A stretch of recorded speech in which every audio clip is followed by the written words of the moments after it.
And now, Giant Sports Talk Live. Here are your hosts, Eric and Glenn. All right. Good evening, everyone. Welcome to not Giant Sports Talk Live, even though it's the title of this channel. It is Playoff Sports Talk Live. Sports Talk Live. Yeah, got a good ring to it. I wish we It were there. does. Wish we were there. I know. I tell you what, though, sorry for being a little bit late. We're catching the very tail end of the Padres-Braves game. Boy, every single game was high intensity, down to the wire. I mean, wow. What a day of baseball, Glenn. Each game had a moment. Royals, big catch to put away a batter in that game. I don't know if you saw that. Big catch to the outfielder. The Mets game was kind of tit for tat, and then Garrett Mitchell, who is that? Source off the bench. Who's One that? swing of the bat. Yep. Garrett, who would have thought? Through. Yeah. Andy Ibanez, the third baseman for Detroit. Who is he? Well, the guy hit a damn triple down the left field line to punch the Detroit Tigers into the DS. And it's then kind of cool seeing Donnie Barrels playing first base, isn't it? Ain't Where did you come from all these years later? And you know what? Hey, did you guys know? Hey, there was a certain Giant playing for Kansas City Royals. Can anyone remember who it was? He played today? He played today for the Kansas City Royals. Yes, he did. You saw him, I think it was last year or the year before. Heck, it might have been the year before that. Was it a catcher? There it is. Ibrahim Khan. I knew he would get it. Sam Long pitched an inning. Long, duh. Pitched an inning for the Kansas City Royals, and he did a pretty damn good job, man. He got out of that inning unscathed. I mean, I think he walked one guy. Walking 2/3. But the guy was freaking good. He came in and locked it down. Look, and you had, and what I loved about this is you had unlikely heroes and you had likely heroes. For example, Detroit, you had Andy Ibanez. In Kansas City, Bobby Witt Jr. He ran out that single to allow that run to come across. That won the game. You know what that's a prime example of, Eric? Getting a good, solid, young player, getting him in there, letting him play. Yep. Look what he's developed into. Oh, he's awesome.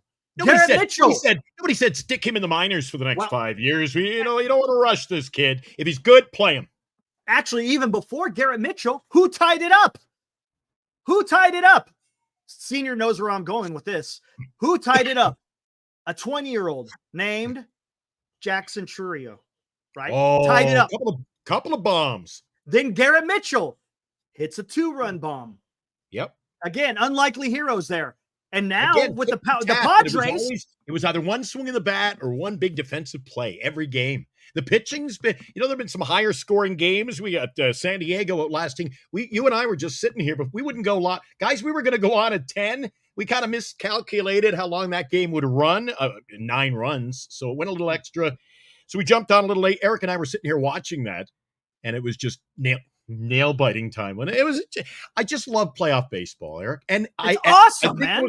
When I was watching the Mets game in the 9th inning tonight, and they they made the pitching change. I'm just laying there. We went to commercial break, and I thought, God, this is why I'm miss seeing the Giants in the postseason. This should be us watching. Man, I know. I missed the Giants today. I truly didn't. I didn't miss them down the stretch or late in the year. Tonight, my heart sunk, and I said, we should be in there. And even if you're 2-out, all right, be kind of pissed off.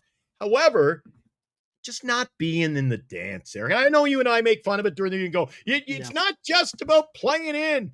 Eric, you got to get in to win. No, I get it. I miss Giants baseball today. I know. I miss Giants postseason baseball. My gosh. But real quick, going back to likely heroes, you go to the Padres. Manny Machado hits a double.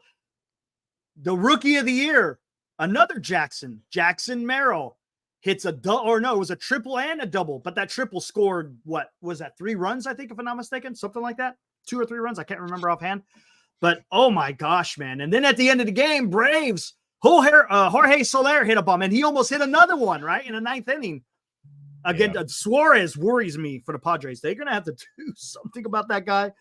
They're gonna have to. I think they have to make a change for the closer, because gosh, man, you cannot. You said earlier, likely heroes and unlikely heroes. Guys, step up. This is when you can make a name for yourself. Yes, it is. You think we'd be talking about Ishikawa with a one swing of the bat? No, true, not really. But I can say too, Eric, to that degree, do a complete 180. This is also a best of 3 series where it can be a complete failure. And did Baltimore's bats ever go silent? Man, you can talk about the Tigers have good pitching. Listen, Baltimore's bats did nothing for 2 games. No, and you know what? It was the same last postseason when Texas beat them. Baltimore, when they get in the postseason, they just can't. It's sad because I want to see them. Hold on real quick. Here we go. And now, another Giant Sports Talk Live hot take from Senior Softball Games. Look at this. Great point. I was talking to Senior earlier. Actually, you're texting back and forth. Kansas City, Detroit, Milwaukee, all smaller markets than Sacramento. Interesting. The only thing I would say, I get what you're saying, Senior, but there is one team in there that has one thing that it has. Okay, it doesn't have a big market, but it's a I guess you could say it's a baseball team. There's a lot of history, and that's Detroit. Detroit's had a baseball team for goodness, almost the entire history of the MLB. So there's history there in Detroit. Kansas City and Milwaukee, both of those, even though they've had teams for quite a while, they were all expansion teams. So, yeah, Detroit, I get what you're saying as far as the market is concerned. 100% understand. And to your point, Senior, maybe Sacramento can get something going. Maybe. I think it's going to take a lot of what do you want to call it? Local support to keep hammering that home, so to speak. And maybe they could get an expansion team. Who knows? We'll see. But it was the baseball today was just absolutely incredible. I guess, hey, you want to do out of town scoreboard right off the top? I just got to ask you, and I know, I don't want to throw anybody under the bus, especially our good guys in this chat. But where did Senior come up with those numbers? Market? Oh, I don't know. Hey, Senior, where did you get that? Sacramento has a larger population. I think it's money. I think it has to do population and money, right? Senior, they've got a larger population than all 3 of those cities. Tell me where you Senior, and I could put it up here on the screen and we could take a look at it. And while you're doing that, Senior, for example, Detroit, 620,376 to 528,001 in the last census. And you got to remember, I'm in Winnipeg doing the show for the next, hopefully 1 week, and then I get back to the Bay Area, and I can't wait. However, that having been said, Winnipeg has a larger population. Why? Because people factor in Selkirk, Lower Selkirk. They factor in the suburbs, the surrounding areas. Winnipeg's not bigger than San Francisco. Well, if you think about it, it is, but it ain't. Sacramento area. It's not just Sacramento. It's Sacramento. It's Elk Grove. It's the small little city of Galt, Lodi, Stockton, and all the way down to Modesto. That's all considered the Sacramento area. It's huge. Oh, he says, it's media markets. All right, fair. I just media went market, by size of you said size of the market, so I looked at media market. That's what it is. He says but he's wrong about that. Right? It's 15. Sac is 20. I have the top 8 media markets here in the country. Wow, and Sacramento's not in the top 8. No, are they in the top? Boston, I don't think no. They're in the top Houston, 20. Dallas, Philadelphia, Chicago, and of course, number 2 is LA, and number 1 is New York. Those are your top 8 media markets. I'm trying to find Sacramento top 20 on the list. Top 20. I think they're in the top 20. That's what Senior's saying, in the top 20. Or is number 20, I should say. So you got 10 other teams who are smaller than Sacramento. I'll tell you exactly where they went. 1, 2, 3, 4, 5, 6, 7, 8, 9, 10. San Francisco and Oakland, the Bay Area, is 10th. Wow. Media market in the country. Well, there you go. And That's 11, why 12, they got to 13, 14, 15, 16, 17, 18, 19. And Sacramento, Stockton, 20. Modesto group is 20th in the United States. That's pretty decent in the whole United States. It's pretty good. Yeah. They're just behind Cleveland and just nibbling on their toes is Charlotte, North Carolina. Then you get Portland, St. Louis, blah, blah, blah. So even media market size, 20th. It's not bad. It's not bad. Yeah, it's not huge. But it's not bad. They should. See how they do in that market now as a media the 20th market. Because remember, Oakland A's just left a city where they weren't drawing, playing in a bad stadium. And then the number 10 media market. Exactly. Well, they see they didn't take advantage of that. That's the fault of the A's. And now you know what the A's have basically done? They've punted it to the San Francisco Giants. That's why the Giants gotta go get Soto, man. If you go get Soto, you're gonna take advantage of that San Francisco, Oakland, Bay Area market. We're now a one-team market.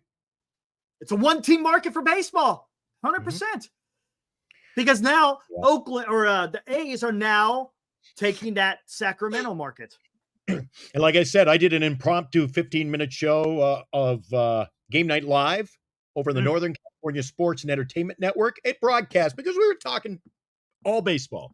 We threw it up on this channel as well, Giant Sports Talk Live. That was immediately following Carter's Corner this afternoon. It took a 5-minute break. I jumped on. We were doing the scoreboard update. The Tiger game was over. We were just doing a little impromptu baseball talk. And during that show, I talked about some of those factors. And I said, Ray, they will come, Ray. So Ray can put Ray you big names in that lineup. You have an opportunity. You get an opportunity, Eric, to turn the you need bases in this franchise. That's what they're missing. 100%. You got an opportunity right now to put us back on the baseball map. Yes, put you back on the baseball map, 100%. Hiroku, yes. Talent, get some stars. That's what they got to do. That's my opinion.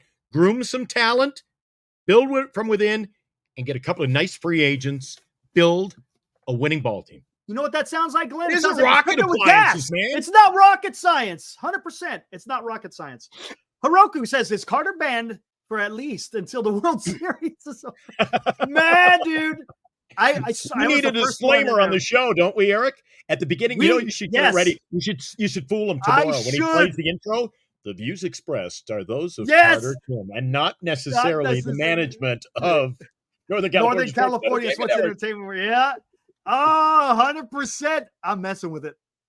I'm doing it. I'm messing with it tonight. He's one of those guys I would play high school fantasy sports with, and he was going to pick with his heart, and he'd be out after week 2. I think Arizona's winning. The Yankees are out. LA's out. San Diego's out. I'm like, oh my God. You're like, all right, so every underdog is going to win the opening round. But anyway, we're not making fun of him. I certainly am not. I'm having fun. Making fun with. That's you never know what's going to happen as soon as the ball is pitched. You don't know. So no, but we've been treated to some excitement in 2 days of ball. I didn't want to turn it off, and then as soon as the Met game, they said tonight's final. I was already flipping over to the deuce. Yeah. I caught the end of the other game, the Atlanta game with you. Unbelievable. I tell everybody, if you have a passion for baseball like Eric and I know many of you in the chat were watching along with us, people who say baseball's slow, I'm like, to me, every pitch is so pivotal in a game. And it's heightened. It's that exhilaration, and it's heightened during the postseason where, you're the crowd, Eric. There was a couple of times during the Mets Milwaukee game where the crowd was roaring. They had the yellow, and then all of a sudden, walk, and it just went. It was cricket. Yes, no. But then they absolutely went nuts when Garrett Mitchell hit that home run. Oh yeah. But Padre, and appropriately enough, Cheerio with the last out. Cheerio with the last catch. And he was the hero. Yep. And then who I paid Clark, dude. Oh. You know why you want to talk about a rumble. I watched very closely yesterday, more so today for some reason. I watched every at-bat Adames had. I don't know about you, Eric. I was watching him. Oh, you're watching Adames, huh? What'd you think? Watching Adames. Yeah. Is he worth it? Do you see what I'm saying? I don't know, man. I mean, 2 games. He had a great. Don't give it's 2 games. Yeah, we're talking 2 games. 8 at-bats do not make a career. Well, how many hits has he had so far? This guy's batting cleanup. Ooh. And how many hits has he had in the series? When I realized he was batting cleanup, I said, well, these guys smoking mirrors or something like, No, he had a good year. There's no doubt. He had a good year. Adames had a good year. But how many hits has he had in the series so far? Or did he have? Yeah. Oh, pardon me. I can look that up if you really want to know. So far in the series, all right, what was he today? Milwaukee. Adames was 1 for 4. Okay. With a run scored. It's not bad. That was today. So yesterday. So he's 1 for 4. Yesterday, Adames. Geez, he was batting 6. This is like the San Francisco lineup. He's batting cleanup today. He was batting 1, 2, 3, 4, 5, 6. You know why? 0 for 3 yesterday. 0 for 3. It's because they had a righty going yesterday. So they put him down in the lineup. And against the lefty, they bring him up. Yeah, I know. Eric, you know the movie I just do not ever want to hear mentioned again on our show? Don't ever text me and say, what are you watching on TV? I suggest you watch Platoon. I do not want to watch Platoon. Yeah, I know. It's kind of got some PTSD going on with that stuff, right? Platoon. I don't like the word. Platoon. Yeah. I tell you what. There's a lot we'll move him up a couple of. He's batting. Eric, you're batting leadoff today. Why? Yeah, all dependent on whoever's pitching. I know. We drew your name, number 1. Anyway, so he's got 1 hit in the series. Yep. As a bigger bat. I don't know. All right. I like when you say guys like tonight. I mentioned the name Donnie Barrels. Now look what he did for our Giants club. Oh yeah, he was awesome, man. And look at him now. He is an important piece. They move what's his name? The first baseman. Cronenworth, beg your pardon. Cronenworth. So he moves over because he turned remember the triple play last week. I should have remembered. That was awesome. So did you see him make the play? Did you see the play, Eric? Machado at third base? Oh, almost had him. Had him. He dove through the 2 bouncer, and then I think it was John Kruk doing that one. He's like, he had no chance, and he almost got him. I know. And you ever watch, he's not a prototypical second baseman because Cronenworth doesn't get the ball and smoothly. He rears back. I'm loving it. He doesn't flick it. Like a McDonald's commercial, Eric. Ba-da-da-da-da. I'm loving it. I really am. Hey, there's our new sponsor. There you go. Go do it. Get it done. All right, hold on. Let me let's do this. Hey, I owe an apology. While you're getting your things ready over there, Eric, I owe an apology, and we'll fix this. If you are in the market for a new credit card, find your credit card online, apply easily and securely. BetterCreditCards.com. We failed to bring them to the show today. Yeah, I haven't updated that one yet. I guess I better do that. Where are you? We haven't forgotten our sponsor. Also, Duxwell Printing for all your printing needs in the Bay Area. Lefty Sports, you know all about them. And somebody was in the chat. Who was it last night? Said I went over and bought some. Who? I tell you what. No, go ahead. I'm gonna adjust this. Hold on. Somebody was on the show last night. They said, hey, I went over to visit one of your sponsors. They went to Lefties. Who was that? Oh, Bogzer. Bogzer. All right, is Bogzer in the house? I want to know what Bogzer got and how he was treated over there. So Bogzer, he checked out Lefties over in Burlingame. That's over near Daly City. He checked out their selection of I think he said he got some rookie cards. Anyway, Duxwell Printing and signatures for soldiers. And I'll make sure we get all our oops. I hope they don't cut they're going to cut the contract. I fixed it there. I told you. Please. Yeah, I totally forgot to fix that one. Listen, visit them, bettercreditcards.com. And make sure you say, I saw your ad on Giants Playoff Sports Talk Live. I'll have them coming after me. Oops. Anyway, they know. You know what? They do a lot of advertising with me, so they threw us a big bone, a big drumstick, actually. And they said, yeah, we'll sponsor your show. Nice. So that's great. Cool. Yeah. Nice. Oh, All skaters right, on baseball. Have you been to Lefty skaters? Jimmy's always in the bullpen way down in the end. He hears my voice. He pops up. Come on down. Let's have a chat, Glenn. Oh, he loves sports. He loves the Giants. Have you been and in he there? loves your money. He loves your money. Well, he gives me some in return. So it's almost like I'm getting freebies. Nice. I buy stuff. He cuts us a check. I buy even more. I buy a little Wilmer stuff that he hasn't moved for a while, actually. He's like, I got a deal for you. I haven't seen Anyway, that news. thanks again to all our sponsors, and we appreciate them. Musgrove's got a tight elbow? I haven't heard. Hey, so the Braves are out. Did you see the pitcher Fried? He got hit today. Yeah, he got hit right in the hip. I think that messed him up. Mm-hmm. I think that messed him up big time. I'm not. Are you guys like me? I mentioned earlier in the show that I just missed Giants posts today. I don't know why not yesterday. Maybe it was just on the heels of the Posey stuff. We've been talking so much Giants. Today, I really missed the orange and black, not Baltimore, but seeing the Giants on the field today. Yeah, it's kind of caught up in the excitement of the other games thinking, geez, one of these teams should be us. This is what Skaters does. Jumbo box every series of tops. Oh, really? A jumbo? Do you open them or do you put them away? Because I have a box of everything unopened in the back shelf. I bet you didn't know. Eric? I bet you didn't know that. No, I didn't. No, I didn't. Bring the Field of Dreams quotes for the next year. Yeah, it's easy. It's easy to do Little House in quotes, I Love Lucy quotes, Twilight Zone quotes. Oh, geez, you mentioned I Love Lucy. All I can picture is her walking around with the grapes. The best episode ever. Oh, that was I don't. It's okay, but there's other ones that I like. I like that one. The ones where you and I we talk baseball. Well, you and I always throw out in the big inning. In the beginning, that's a great. Where's the ball? The preacher's 9-10, win. Yeah. All right. Anyways, Eric and I aren't just one-trick ponies. We know our Little House on the Prairie as well, right? Oh man, we don't mess around, man. We don't mess around. You know what? Let's get to this since we've been covering. Now, a Giant Sports Talk Live scoreboard update. Geez, I feel like we've already done it. Yeah, we pretty much have. We pretty much have. I mean, oh well. We just could recap the scores and all that other stuff. Tigers at Houston. They take care of business. Win 5-2.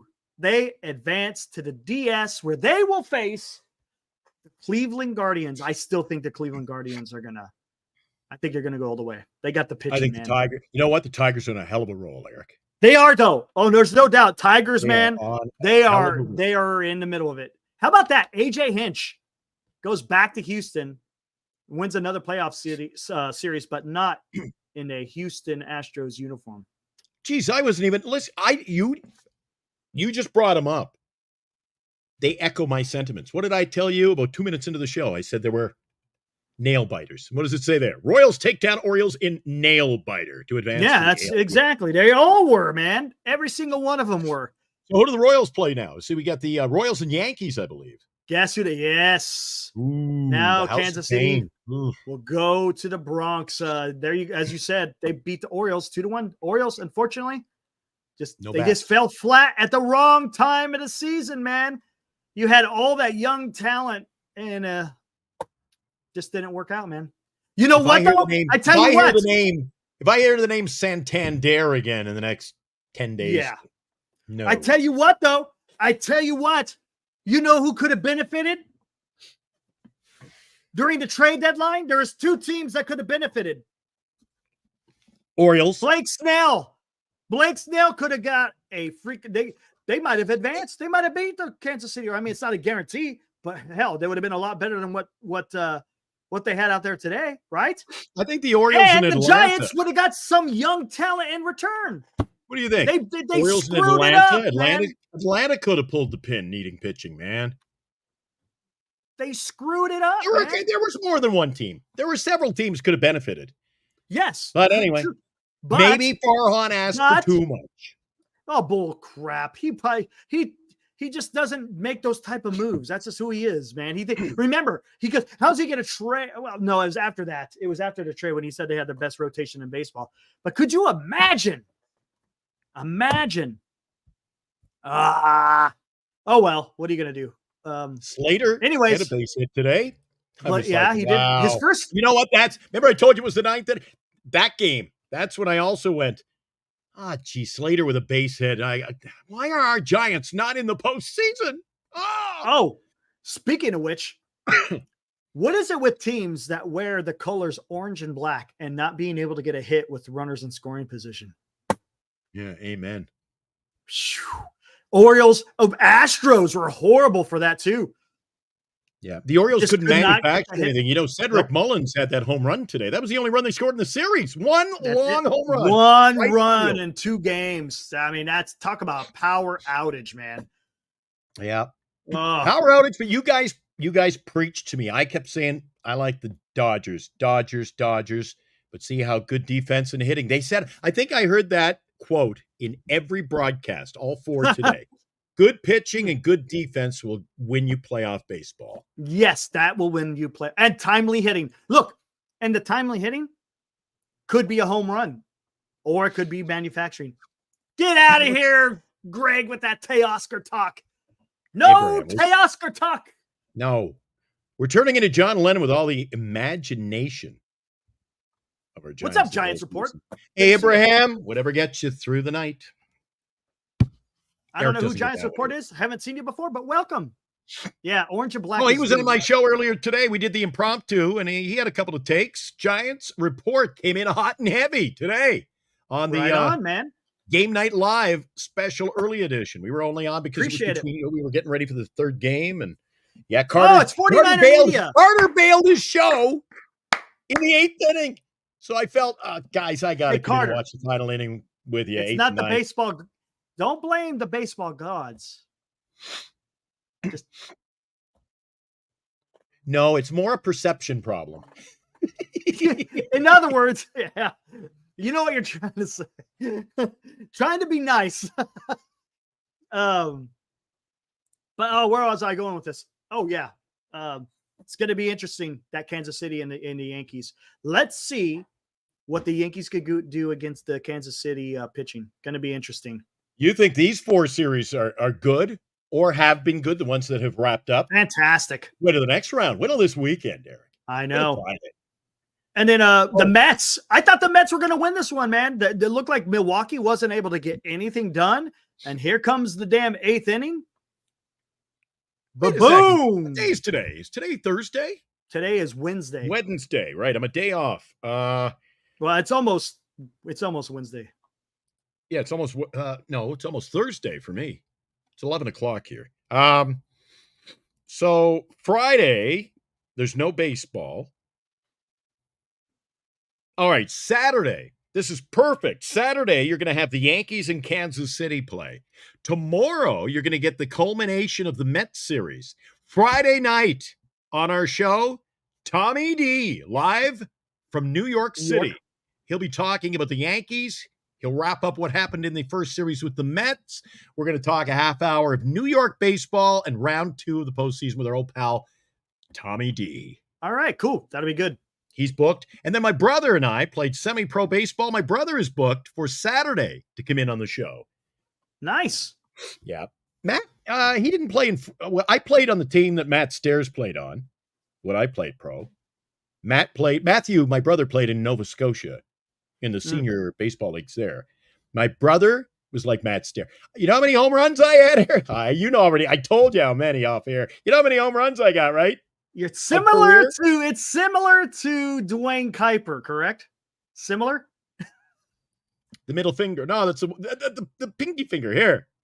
The little finger was a little home run. It was actually wind aided, and it went, and it went, and it went. And it was a home run zone. You can never take it away from me. My brother hits more than like 3 a game. Oh, talk about a guy built. Holy cow. He got the muscles. I got the mouth. He got the muscles. And I'm sure he's going to bring that up during the show at some point unaided on the nice. But Matt's going to talk a little bit about playing professional baseball, what he thinks of the post. We're going to have a lot of fun. That's what the channel's about. Get my brother in here. This is how close our family is. I talked to him earlier today. He said, "You want to come on the show this weekend?" I said, weekends are usually pretty quiet. You know what he said? What'd he say? What, you got a channel or something? Had no idea. Family. Had no idea. That's pretty good. But yeah, I thought the Mets, Manaea looked fantastic, huh? Another former Giant, by the way. Johnny he was LeMaster. fantastic. Yeah, there Do you you know go. the whole, what's this? I said, when I was in San Diego, you know how many Giants jerseys? And I had to do some research, to be honest with you. You know how many jerseys I saw with Boo on the back? A lot, huh? Yes. I bet. Boo. Yeah. That's pretty good. Memories of yesteryear. I still think 80s maybe it might have been in my age. My age. We weren't in an age of internet and YouTube channels.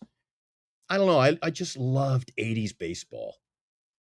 Yeah. I could probably, I can name you, to be honest with you, Eric, I can name you more players on more major league lineups in the 80s than I can today. No kidding. Wow. You pick a team and I'll start ripping off the opening day lineups from like 1986. I don't know. I had a passion for the game back then where every game was something, and my fantasy leagues were so much fun. I don't know. It really is a different game now. Christian says Manaea throwing 95. I noticed that he was bringing the heat, man. I was like, wow, I didn't see this in San Francisco. But he's doing it now. Do you notice he got more hair on the face now than on the head? I noticed that. Big hairdo.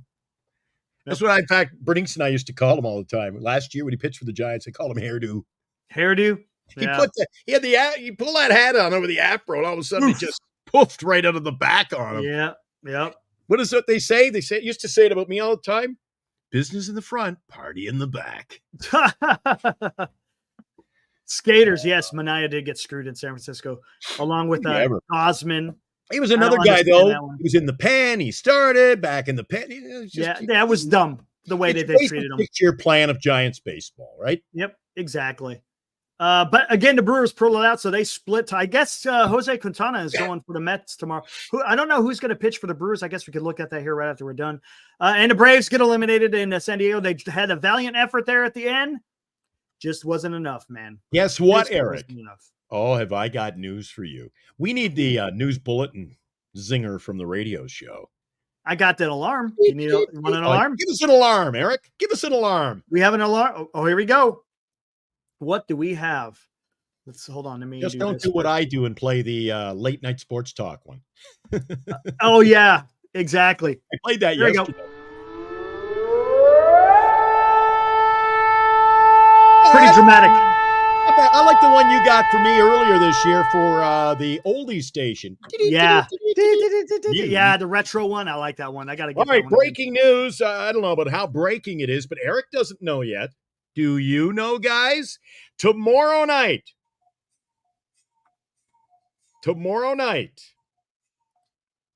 you've got the New York Mets and the Milwaukee Brewers. The pitching starters have been announced. Jose Quintana, Eric. I see that. Against Tobias Myers. Meanwhile, earlier today, as Eric had it up on the screen there a moment ago, earlier today, San Diego Padres outlasted Atlanta. The pitching had been announced for a Game 3. And we as fans lost out. And you know what? I would have liked to see what like a Game 7. Mm-hmm. Tomorrow's pitching matchup would have been Ronaldo Lopez. Ooh. Against Dylan Cease. That would have been a great throwing Cease for the win. I couldn't. No man would bet on Atlanta, would he? No. But anyway, tomorrow's pitchers have been announced. Quintana and Myers. That one you can catch on ESPN. Game time will be 4:08 Pacific for those of you in our broadcast area of San Francisco. The series is tied at 1. Somebody wins, moves on. Somebody loses and goes home tomorrow. What do you predict, Derek?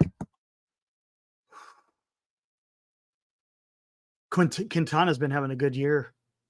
Get up, just like the Mets. He could not win to save his life. He, in fact, was, I believe, sent down to the minors late April. Man, dude, I don't know. Mets have a nice lineup. Milwaukee's got home field. Pitching, either way you slice it. I don't think tomorrow's isn't a pitcher's duel. Could be a one. Man, they got a big break. Look at that until the DSs start. They don't start until Saturday. Goodness gracious, man. Yeah, but tomorrow you said, now that I finally figured out the calendar, tomorrow's Thursday, so we got a game, and then everybody regroups on Friday. Yeah, but the teams who've had a bye, they've been sitting around for a long time, man. That's true. What's up, Alex? Adamas, see? I don't know, man. Yeah, he's got a bat, but this is the problem with this damn free agency this year. There's only so many bats, right? And there's no gloves to be had, to be honest with you, right? Is there really a player out there that's quote unquote a defensive stalwart? You got Soto, you got Alonso, you got Adames, you got Santander, and then you got a bunch of pitchers, of course. But after Santander, man, it gets pretty damn thin on who's going to be available in the offseason. So Solera's out. Manaea lives to see another day. So What do you think of this comment? Farhan was absolutely terrible how he managed some of the players. Manaea and Solera having success instantly after they left. It's crazy. Well, I don't know if it's instantly. Solera wasn't exactly setting the world on fire. Manaea's good. I wouldn't say that's a success story. Manaea has been He's good. This year, great. Great? This year, he was great. Yeah. He was. Okay. I mean, look at his all right, numbers. All right. I'll drink. I'm talking about just this year. This year, he was great. I wouldn't be surprised if he gets some damn Cy Young consideration. He won't win it because of Sale, but Christian, why is Adames better than Bichette? Do you watch Blue Jays baseball at all? I can tell you a whole country that would say you're crazy with that comment. I like Adames, but Adames' bat is fantastic. But is he the all-around player? Bichette's bat can be a whole lot better. Yeah, he had a down year. What was the reason? See next year, this time when we're looking at Bichette's numbers, and I said, look what he did. What was the reason why Bichette was so bad this year? He had a few injuries. He got injured at Oracle Park, Eric. Did he? He got injured in the game that that's right. Clement hit 2 home runs. I was there. That's and it was right. About the 5th or 6th inning. And where's Bichette? Clement went over to play third base. Yeah, they made some changes in the. He came out of the game against the Giants. I believe it was a Tuesday night game. Let's do this. I went to both those games. I think it was a 2-game series. I went to both. Who's messaging me? We're not doing guests tonight, are we? It's going to be a short show anyway, right, Eric? Yeah, we ain't gonna. Yeah. Okay. I had a guest request. No, I don't want to be on here too late tonight. Right. Our plan was every night to do an hour of sports talk. We were a little late getting on, of course.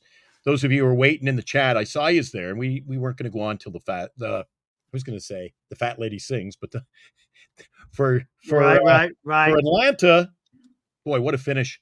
I'm glad we stuck around to watch the end of it in person, Eric, before we went live. It was a good finish. All the games were good, so we were treated to some good ball today. But now tomorrow, a winner take all. You think it won't be ramped up even that much more?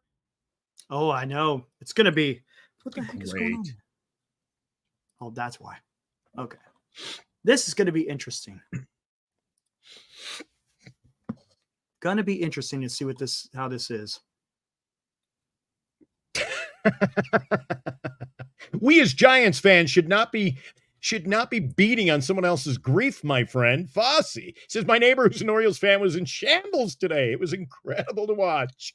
I hope you don't mean that in a bad way. I hope you were there to console. Listen, it's been no picnic being a Giants fan either, my friend. Jeez. I wouldn't pick on any team that loses at this point. They were in and we weren't. What do you think about this? Okay, here's the difference, though. Someone has quite a few more games played and a lot more plate appearances as well. You think I can figure it out? You guys already know who this is. I'm sure you guys know who this is. I don't think it's going to be a secret. It's not a secret? Okay, what are we looking at? That's total games played in career? Yes. All right. Let me see if I can smell what you're cooking over there, baby.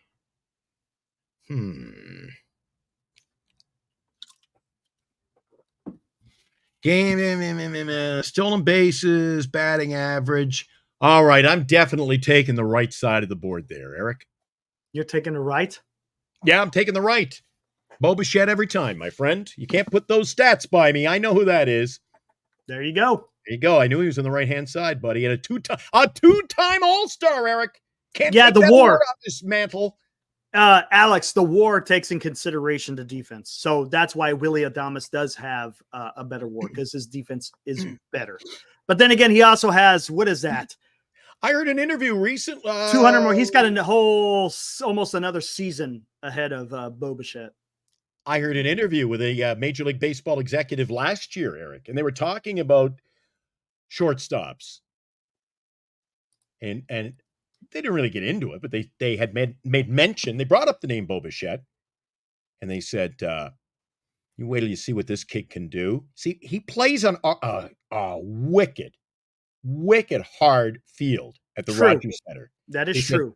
He said, wait till you see if this guy ever gets a chance to play a longer term in his career on real turf. Yeah, he might be better on real turf. You're probably right about that. But look at that. Bo Bichette has 2 All-Stars. Adames doesn't have any. Does that mean anything? I don't know. What's that? But then again, you got to trade for Bo Bichette. Do the Giants have anyone to trade for Bo Bichette? Well, apparently the Jays want to move on. They're going to rebuild, Eric.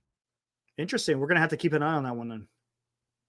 Oh, who did I see was the other guy? Oh, Bichette's only 26. See, he's a lot younger. Oh, and Davis Schneider on the outs with the Blue Jays. He'll be available to somebody this offseason. Oh, really? Great bench player. Another Blue Jay.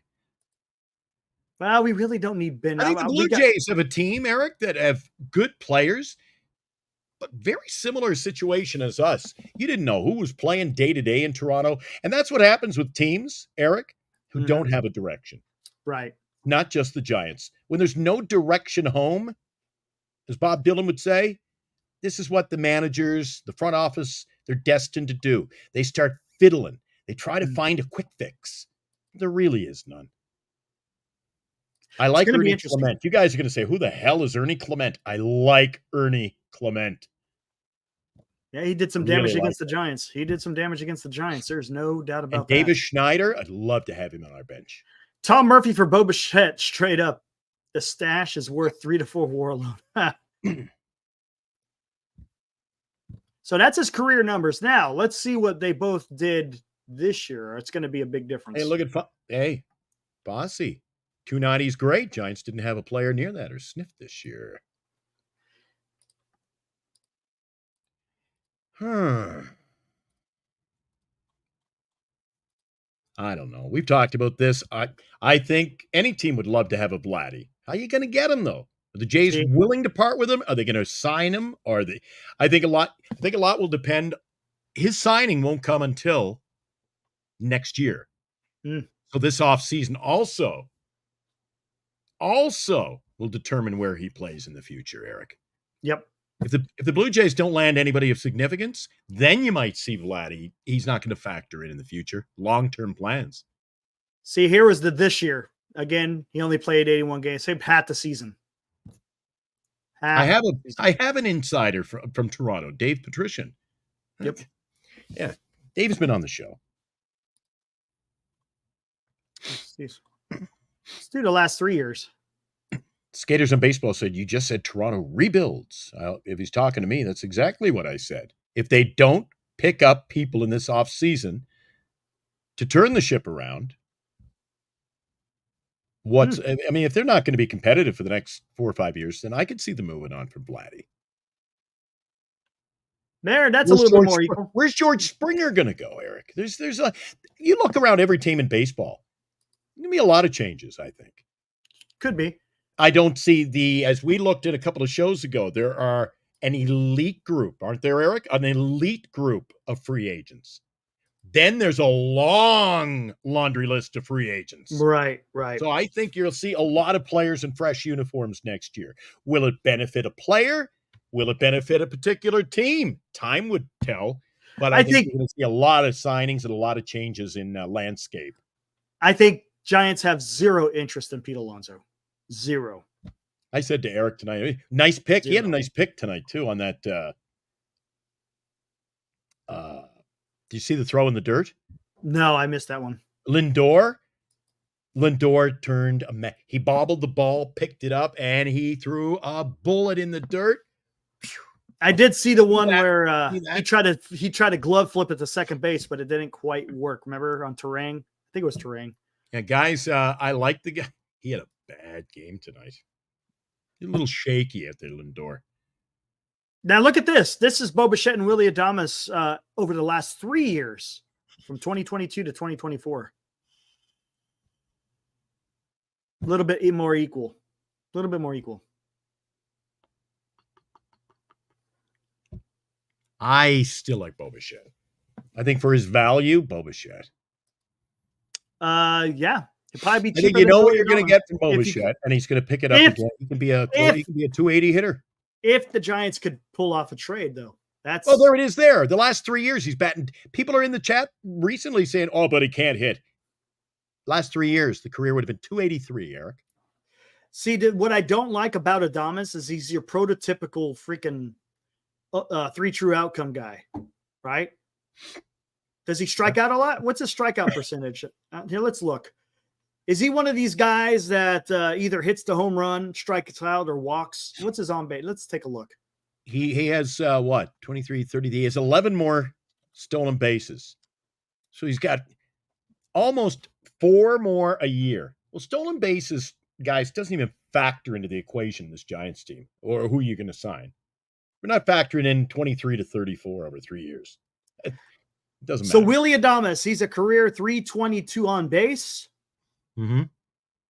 So he really doesn't take a walk, but he strikes out a ton. A ton. Yeah, he struck out today, man. Here, I'll show you guys. This is what I don't like. That's one thing that Giants have too much of. I'm tired of the swing and miss. Sure, he may pop some over the fence, but I want some guys that are going to get on base. Let's look. Let's look at this. Eric, what if I threw this at you, my friend? What if I threw this? Eldridge at first, Fitzgerald at second, Bichette at short, and Chapman at third. That's okay. Adames would be fantastic too. Soto in right, Jung-Hoo Lee in center, Ramos in left. Wait, who'd you have in right? I know it. Are you asking on? Yeah. Who am I talking about, Eric? You know who I'm talking about. You know who I'm talking about.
There you go.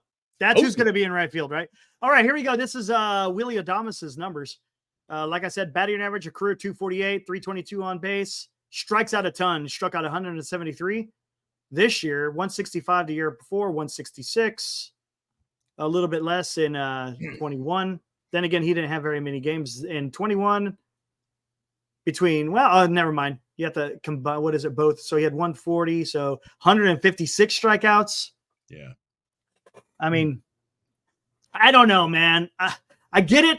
The guy Knocks into RBIs. He had 112 this year, had 80 the year before, 98 and 22. So he gets it. And he's got the pop. I get it. But it seems like that's all the Giants get. I want to get some guys who are gonna freaking get some timely hitting. That's what I want. Maybe he does, maybe he doesn't. I don't know. Steve-O's in here in the chat. What's up, Steve-O? Credit to this guy right here. I'm the sales and marketing guy. I make us the money. I pull some things together around here.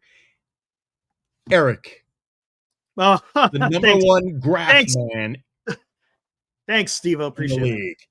Does a great job, doesn't he? I try. All of our intros. My partner on radio, Ian, he voices everything for us. Pulled it together quite nicely, Eric. Good job, buddy. Appreciate it. Appreciate Steve-O saying kind words about you. Thanks, Steve.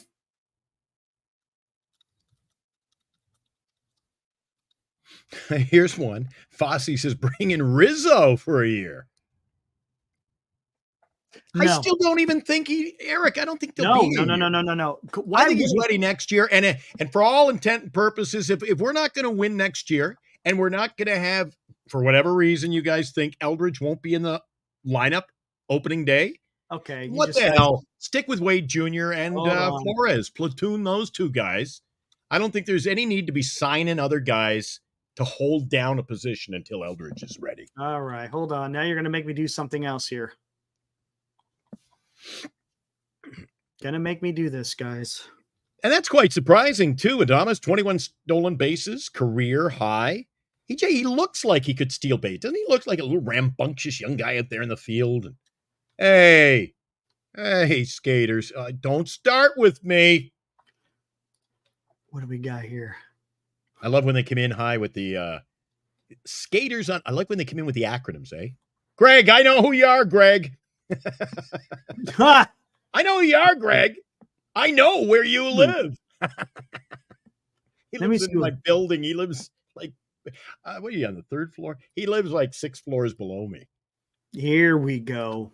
He's always looking to snooping around, see what memorabilia I get in the mail too. Big collector, good guy.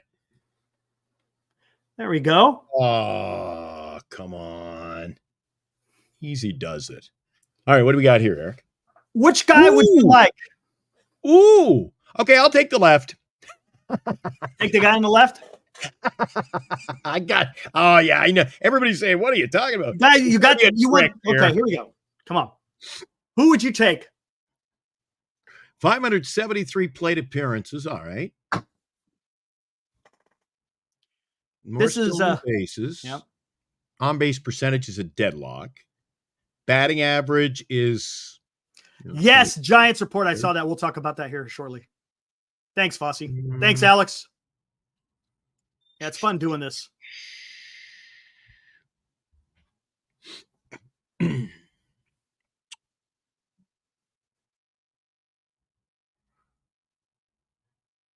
Well, it's two guys who played a lot for a season.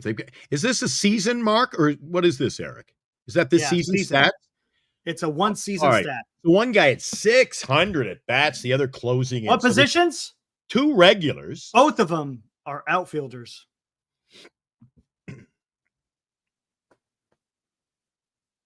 Okay, one is Soto. It's got to be Soto. Soto and Santander, Eric. Soto and Santander? That's my guess. Well, 2. I was going on. Look at those plate appearances. So you got 2 guys on the boards that are regular guys in the lineup. Yes. Correct? Pretty much, yeah. Both are correct. 600 at bats, Eric. So these guys aren't being platooned. Okay, I'll tell you what. One thing you can say, these are 2 guys, Eric, that are, if they ever sign, whoever you've got on that board, if they've got 600 appearances, are these they guys don't come here in platoon? Are these guys you play every single day? Have no problem putting them in your roster. Pete Alonso. Oh, no, you said they're both outfielders. This year's stat. So it isn't Yelich. I don't know. I'm at a loss, Eric. Are they free agent? Oh. Couple of Jackson. Guess what, guys? Both of those guys are 20 freaking years old. 20 or 21. So don't tell me Eldridge can't come up here and produce, because young guys can produce. What did you say, Eric? This is the point. This is the point I'm trying to make. What? You young guys could come up to the major league level and they can produce. It's not out of the realm of possibilities. Is it a guarantee? No, it's not a guarantee. But young guys can come up to the major league level and produce. Guess what? There's another 2 guys out there that started at 19 years old. Bryce Harper came up when he was 19.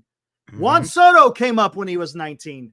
Jackson Chourio, Jackson Merrill, both have come up in their early 20s. I think Jackson, I think, is younger than that. Jackson's younger than that. I think he's 19 or 20. Eric, wasn't Griffey Jr. up at 18 years old? Something like that, right? So I'm not saying that it is inevitable, but hey, if Eldridge is showing potential, I don't see him having an issue.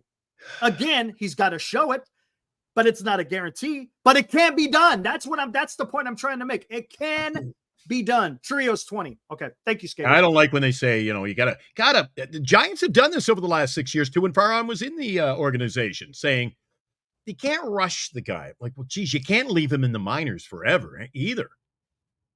That's I just don't want to arbitrarily say that Eldridge can't come here because of his age. Yeah, why not? Why not? Then what? Then yeah. Other than if you're saying, I would agree with that. I agree with the minor. He might need that, but he is showing something. There's Eric, if he can come up and hit in the preseason, let him freaking play. Are you telling me, guys, that Eldridge? Hold on, I'll tell you why. Is better than anybody we can have at first base. I'll tell you. Anybody we can have. That is a good point, though, Glenn. That's a really good point as far as first baseman's concerned. We don't know. But here's the point. Let the future play. There is an issue here, though, and I'll tell you what the issue is. The issue has to do with the guy who used to be the damn president of baseball operations. And you know where I'm going with this? What did Farhan push Eldridge through these different levels to make himself look better in the eyes of ownership? Was there, you see what I'm saying? He's the one that does that. He's the one that promotes him. Well, if he did, it worked on me. Kid looks good in my eyes. I'm just saying there may be hit at every level. Right, but he look, how many at bats did he have in Double-A? Before he went to AAA. Eric, you saw him play. Did he look like a major league? He looked great. Oh, yeah. When I saw him, he looked great. But again, he's got cachet, my friend. He should be able to waltz into this line. Okay, the cachet I get, but you got to produce before the cachet. But he has. He only had 4 games at the AAA level. 4 or 5. No, 5 games at the AAA level. That's it. It's small. Did he let you down? Is he leading you down that path? Well, why are you saying? I don't know. I can't. Only 4 games. One thing, it's too small of a sample size. That sounds to me like guys in the chat. It's only 4 games. Eric. It is. You just cannot make a reasonable assessment off of 5 games. I mean, let's take a look. I say he's in the lineup opening day, Eric. He might be. I'm not saying he isn't. I say he's there. A lot of it's going to depend on what he does in spring training, of course. Eyes are going to be on him in spring training, and if he produces, he'll be the talk around Major League Baseball. He'll be Major League Baseball tonight, Eric. He'll be a talk. Here's another thing. Going to be getting some airplay. But you know what? There is something to your point, Glenn, because here's the thing. He was recognized by minor league baseball as the minor league baseball player of the year. You just don't get that if you're not doing something. So they are seeing something in this guy. So I think that will also play a factor as well. And that is a testament to his success at all levels this season. But yes, I knew there was a but. Levels. Yes. Yeah. Here we go. I'll show you the butts. What? That didn't sound right. You know what I mean. You know what I mean. So Eric, Skaters says, Skaters is really he's anti tonight. He needs at least a month or 2 in sack. Why? Why does he need a month or 2 in Sacramento? Look, is he going to see more minor league pitching? Look. Is he not ready to play the infield at a major league level? What? Why? There has to be. You can't just say, you can't make a statement without backing it up. Why? Why is he going to play in Sacramento, Eric? Here, let's take Are we going to get guys, if he starts in Sacramento next year and he goes 1 for 20, he needs more time in Double-A. Are we going to regress this guy? San Jose. Get him in the lineup, Eric. San Jose. He had 51 games. 51 games. Batted .263. Had 10 home runs. 14 doubles. He was looking good. Got promoted to Eugene. Played 48 games. Batted .335.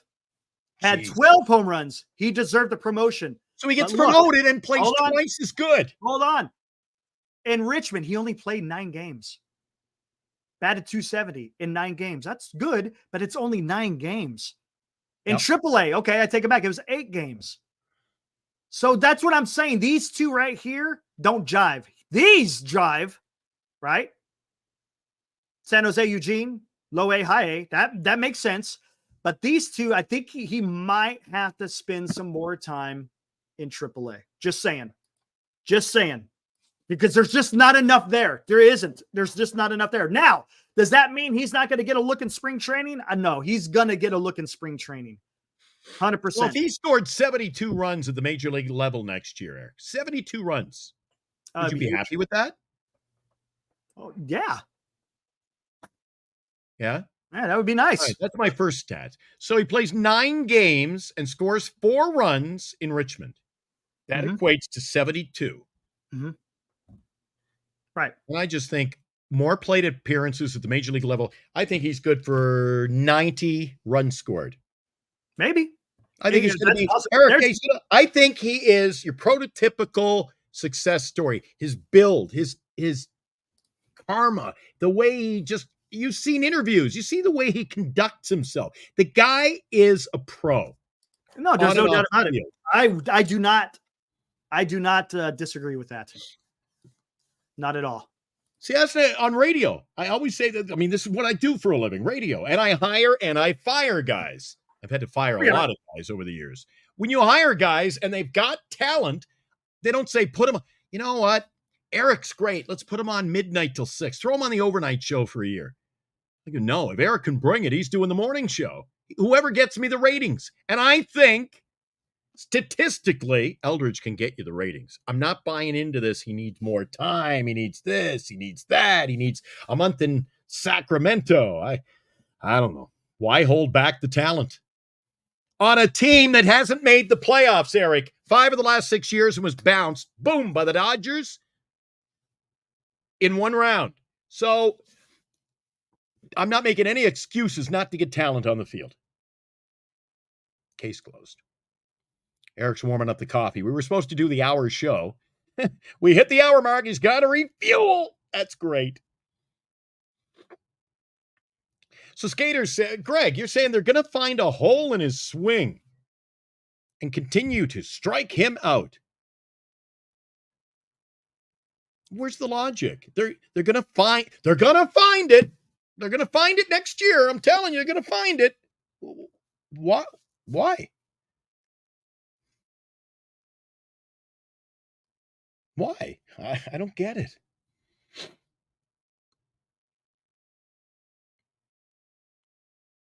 I can't wrap my head around it. If my daughter scores 90s in school in grade 7, 8, 9, and they go, well, she's going to high school next year, better hold her back a year, because her marks might drop. And then she's 90 or an 89 student. Well, what's to say the progression is going to show a decrease? I'm looking for reasoning. If he has succeeded in every level, I just have to see facts. I have to see facts. If he comes up and he plays at the major league level and is not doing good, then you send him down. Hey, plan didn't work right from the get-go. Get him some at-bats. But I don't believe in holding him back from starting at the major league level because it might not work. They might find a hole in the bat. Mights. I can give you a lot of reasons, mights, why we might not make the playoffs the last 6 years. I want to win. I want the best players in the field. Eric wants them to go after Juan Soto. People say, oh, it's a long shot. They can't get him. So to say that you can't play him, you cannot play him based on, well, might find a hole in the bat. Might not hit for average. Might not. Yeah, well, then guess what? They might not make the playoffs for the next few years. Do we want that? I'm on a rant, Eric. There you go. Well, that's what they're saying. All right, so Skaters comes back at me with, they might find a hole in his bat next year at the major league level. I said, well, Eric, start him in the minors. We might not make the playoffs, so that's okay. I can give you a lot of might nots, why we might not make the playoffs the last 6 years. Yep. I just don't understand. Like I gave the analogy on the air that if my daughter or your daughter who just graduated, congratulations, by the way. Yep. My daughter is a 90 student in grades in her school. It's 7, 8, 9 is your junior high, and you go into high school in grade 10. A little different in some districts. I think 9 is high school. But regardless, if my daughter's a 90 student, does the school say, that's really good, you must be proud, but you should consider holding her back because, high school's a tougher game. Her marks might slip a bit. Like, are you kidding me? She's an A student. What are you telling me, to hold her back? She might fail. I don't buy it, Eric. I want the guy to play. If he's our option, you play him. If he's got this much talent and they have groomed him to be the next, the superstar, I'd rather them let him play himself out of the role than have to prove himself and play into the role. Okay. Now. And all the players okay, here we go. I need my Ritalin. All the things that you professed a few minutes ago about Harper, about Soto. I mentioned Griffey Jr. at 18. Merrill. What was their opportunity? Surya. They let them play. Why? Because they are going to be bona fide players. Okay. So to say we have a bona fide superstar in the making and say, yeah, well, we'll make him a bona fide star sometime later, Eric. You know what? Yeah, they said about Luciano, but if you look at Luciano's numbers in minor leagues, they're not good. They're not good. Luciano does not have very good numbers in the minor leagues. Are you comparing Churio now? Is that what we have to? So Churio. So now we're comparing him to Churio. Is that what we're doing? I'm hoping that we got a little better than Churio, Eric. Maybe. We'll see. All right. They said the same shit about Luciano. Now, don't tell me they let him play. Do not tell me he was given an opportunity at the major league level. He should have never came up into the MLB level where he did. He should have stayed in the minors. I've said that. If you look at his numbers in Double-A and High-A, they're not that good. You want to show? I'll show you what Luciano did. They're not nearly what Eldridge's are on a smaller scale. But to make that statement, and I hate picking on Greg because he's a buddy of mine. But to make that statement, it's just dialogue. It's not picking. No. But to make that statement about Luciano when they hyped him up. Luciano, if he was called up, Eric, to me, that experiment has failed. And the ship has sailed. Where are we at here? But Luciano was never given at-bats at the major league level on a consistent basis. You can't tell me Luciano had a chance to go in and play for 2 months. Show me what you can do. When he played one game, he makes an error, and then there's a fight among teammates, and they don't like him, and he's benched for a week. And come on. This has been a failure of operation at all levels, the San Francisco Giants. So to say that having Luciano up was a mistake, fair enough. On equal footing, the mistake was you called him up, and you didn't let him play. Okay, here we go. They should have never called him up. I'll tell you why. Again, I think that was desperation by Wait a second. Eric, am I mistaken? Eric, what are we talking about here? You went to the game. Eldridge hasn't played in Sacramento. Yeah, he has. Yes, he has. Eric, you went to the game. Yeah, you went. Skaters, Greg, you went to the game the night after. Yeah. He played first base. Real quick, here we go. Luciano. Here we go. Luciano in 2021. Played A-ball, San Jose, had 70 at-bats, he batted 278. Not bad, right? Not bad. Mm-hmm. Had 18 home runs. Looked promising. I get it. That makes sense. Goes up to High A. Eugene had 36 games. Batted 217. Only 1 home run. Okay. Showing it looks like he's having difficulty at the higher level. He was great in San Jose, which is low A. Not too good in high A, which is Eugene. Again, that was 2021. Let's go 2022. Started off in high A. Eugene had 57 games, batted .263. He redeemed himself the next year. Not too bad. .263. Let's go with the home run. Had 10 home runs, 30 RBIs. Not too bad. Did okay in Eugene, right? In 2022. 2023 yep. Started off in double A in 2023. Batted .228. Right? Had 11 home runs. Same year, last year, went to triple A. Batted .209 with 18 at-bats before he got promoted and only had 4 home runs. So he hasn't had very much success in the minor leagues. Sure, he had a lot of success in low A. He had a little bit of success the second year of high A, but in double A and triple A, he just hasn't shown it. I don't think he deserved a promotion. I talked about that last year. I said he doesn't deserve a promotion. He doesn't. No. Yes, I understand. The Giants were in need of somebody. I get it. But you got to be able to do it at the lower levels before you could show it in the minor league or in the major leagues. Look, does it mean it's going to translate, though? It doesn't. Because guess what? Matos and Meckler absolutely tore up double A and triple A. They tore it up. But as soon as they got to the major leagues, Matos was okay because his first season he batted .250. Meckler didn't really do much in the major league level. So, look, do they all compute? No, they don't. But I want to see at least success at the lower level before you're promoted. I think you need to earn your spot. Yeah, but in fairness, even though he did, I agree totally, wholeheartedly, Eric. I agree. But for people to come in the chat and say that, he hasn't succeeded. Well, he hasn't succeeded. But again, he has never gotten an opportunity at the major league level. And then our old buddy is back in now. And Skaters questions. Take a look at these names. Joey Bart and David Villar. 2 guys never got an opportunity, Eric. He says, what happens when they penciled Villar in at third base? Well, I hated VR. I didn't like VR. Which day? Villar was never a starting player in our roster. He started 2023 as the third baseman, but it didn't last long.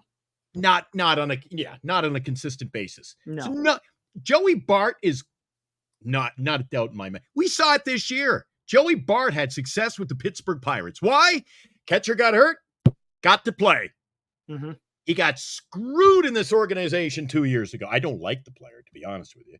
I don't like him. But he was never given his due. Bart, I might turn out to be a decent catcher. Decent. Not great, not Buster Posey level. Yeah, VR was he struck out way too much, 100%. That's why Casey Schmidt got the call up for third base last year. Another opportunity.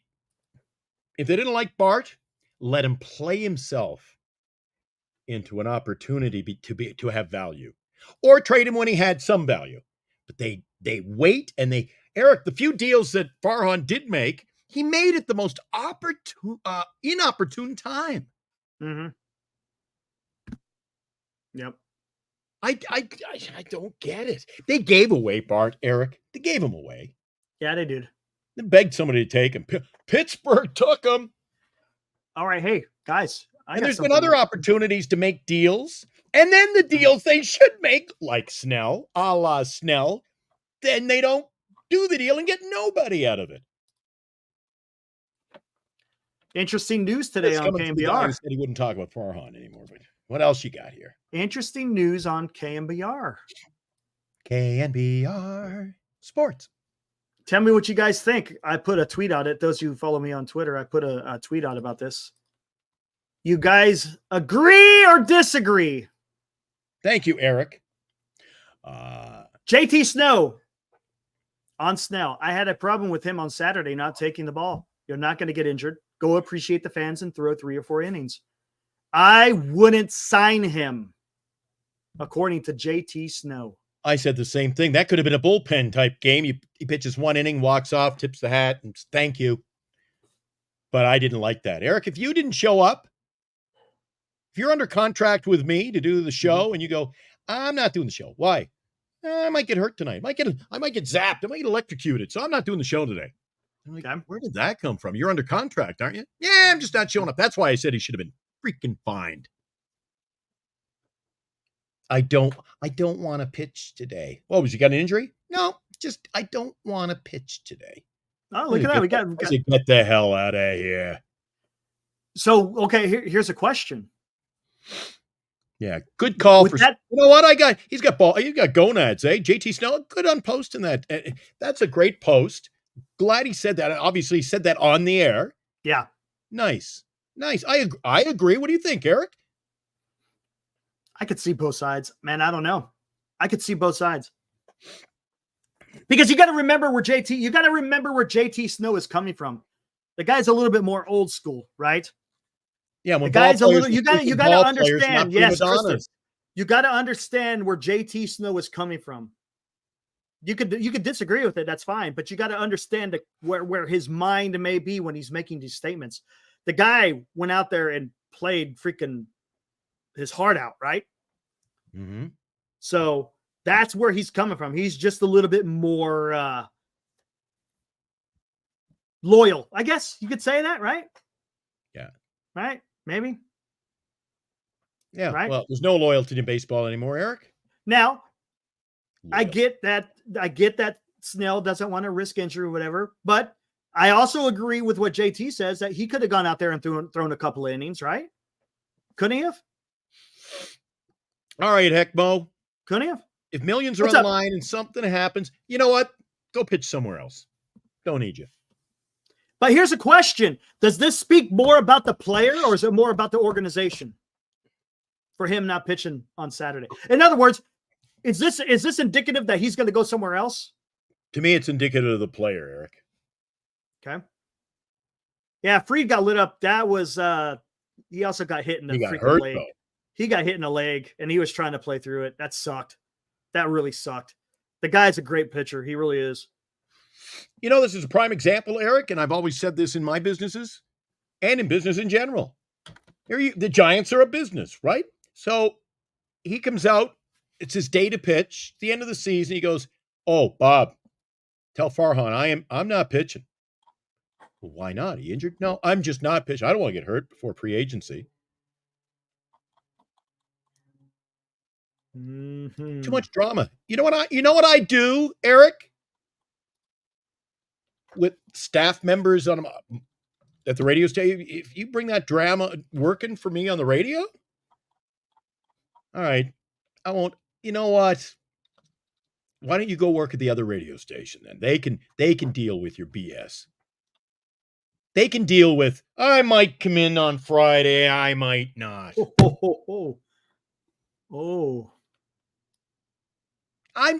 Call me old school too, Eric. I think if you got a job to do, then you got to do your job. You're getting paid freaking millions.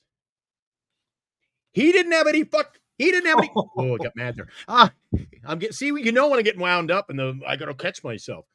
He had no problem signing a freaking multi-million-dollar contract, did he? But he's a problem going out and pitching at the end of the season. That's why, they should, we got to restructure that last week of your contract. You're not getting that money. Yeah. Eric, you're fine with him sitting out? I'm not. No, I get it. I could see both sides of the argument. At least I've got JT Snow sitting in the rumble seat here, man. He's on my side. Thanks, buddy. And JT he's a good player. Are these guys some pretty good pitchers, guys? Pretty good pitchers? Oh, we're looking at pitchers now. Eric says, it's best we move on from Snell. Are we still on the Snell train here? I have a sense that Snell's up on the board. I'm not. I need a break for a second. I'm kind of getting after skaters a little bit here. He says Snell is legit, and I agree. Snell is legit. Oh, he's legit. Damn right he's legit. But I don't, Eric, I don't like drama. No drama. What drama less? All right, here we go. So does skaters think that it's okay if he hires me and I go, Oh, yeah, I signed that contract. Thanks for the big bucks. Now, I won't be working next Friday. Well, why not? I don't feel like it. Okay, hold on real quick. Guys. Dude, I fire people for that. Skater says Snell is legit. Yes, I agree that Snell is legit. Would you say these two pitchers are legit? I'll be right back, Eric. I cool down. Can I get a soda? Go for it. I figure we're going to be here. I'm all out of my tea. Well, are we even going? What are you doing here? All right, I'll be right back. We'll close. All right. What do you think, guys? Would you have either one of these pitchers? And are they both legit?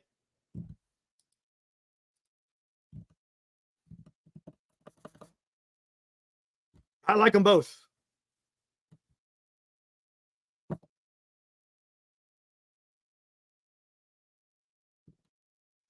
Damn, Kyle. Don't sugarcoat it or nothing. Tell us how you really feel. Fried on the left, Corbin on the right. You're close. Half right.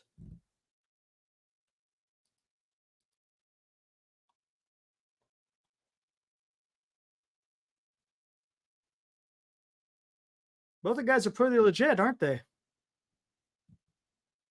Pretty legit. Pretty legit. One guy doesn't walk as many people. One guy has a higher strikeout percentage and more strikeouts.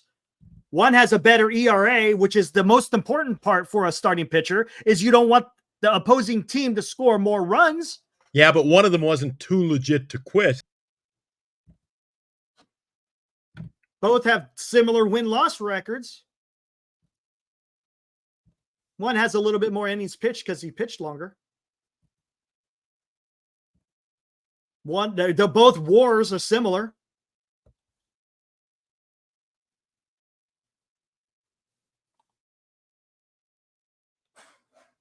Interesting, isn't it?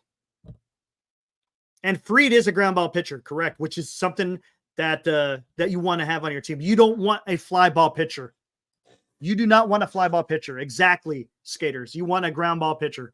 I say you try to go get Fried. I agree. Or Corbin Burns. I don't think Snell is coming here. I don't. It just doesn't. I don't know. Call it an intuition, whatever. I just don't think he's coming back. And yes, Giants love ground ball guys.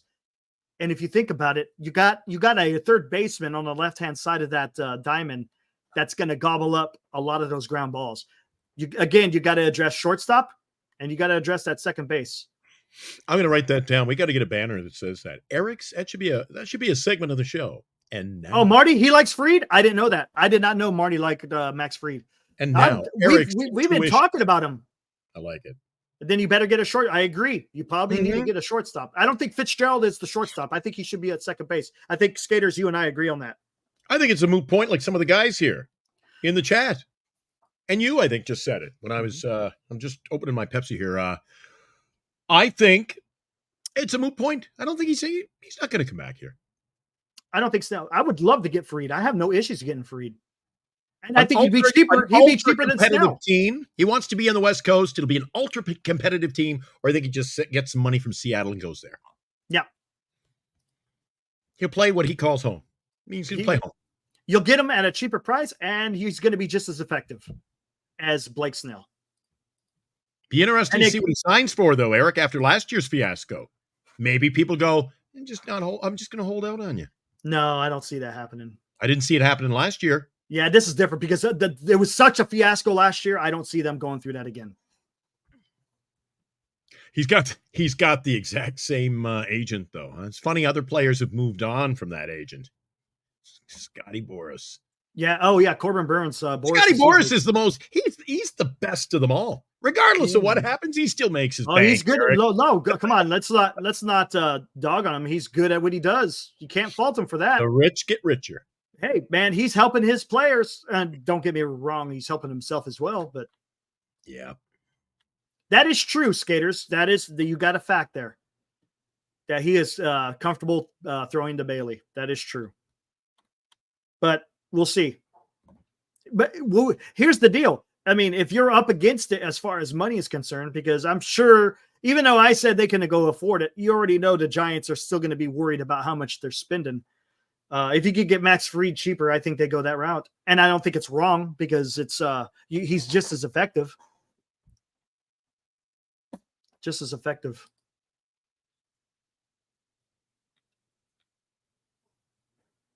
Bring in Bichette, move Fitzgerald to second. Keep Wade at first. You might have to keep Wade at first one more year. And if Eldridge cannot make it to in the big leagues right off the rip. 6 for 150.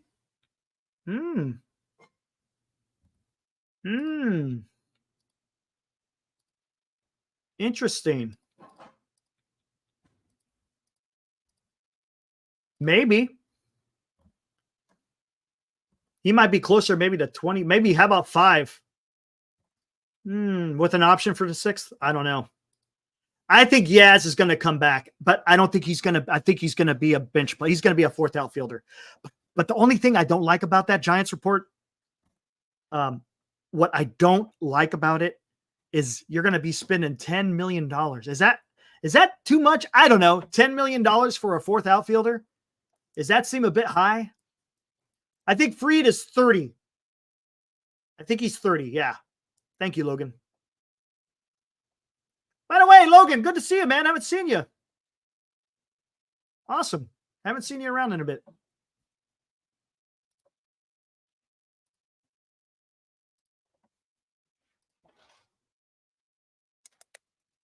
$5? Yeah, I wouldn't. I would do a 5-year. Cheers. Fresh right? Pepsi. I would not. I don't know. I'm right here, Logan. Hey, glad you found me, man. Appreciate it. Appreciate it, man. Good to have Logan join us. Yeah, I remember him. Goodness, I remember Logan from Hum Baby. I remember Logan from Kruger Show. I think he was on Kruger Show as well occasionally. Of course, he was on. He was of course on NorCal, and now he's here. Awesome. Good to see you, man. Appreciate it. Hey, make sure you follow us. You'll know when we take to the airwaves. Follow us right here, Giants Sports Talk Live, and check out Northern California Sports and Entertainment Network as well. Got a host of shows up there. If you guys joining us, if you guys off right now, we're supposed to get out of the gate with us. Dave is traveling, but Carter does an afternoon show. Following the baseball live in the afternoon for guys who are, it's good for guys who are at work. Trying to sneak in the scores, just minimize them. Pop them up once in a while. Get a scoreboard update. Webb, Fried, Ray, Birdsong, Harrison. There's nothing wrong with that. Skaters, there is absolutely nothing wrong with that rotation. Webb, Fried, Ray, Birdsong, Harrison. I like it. I would be happy with that.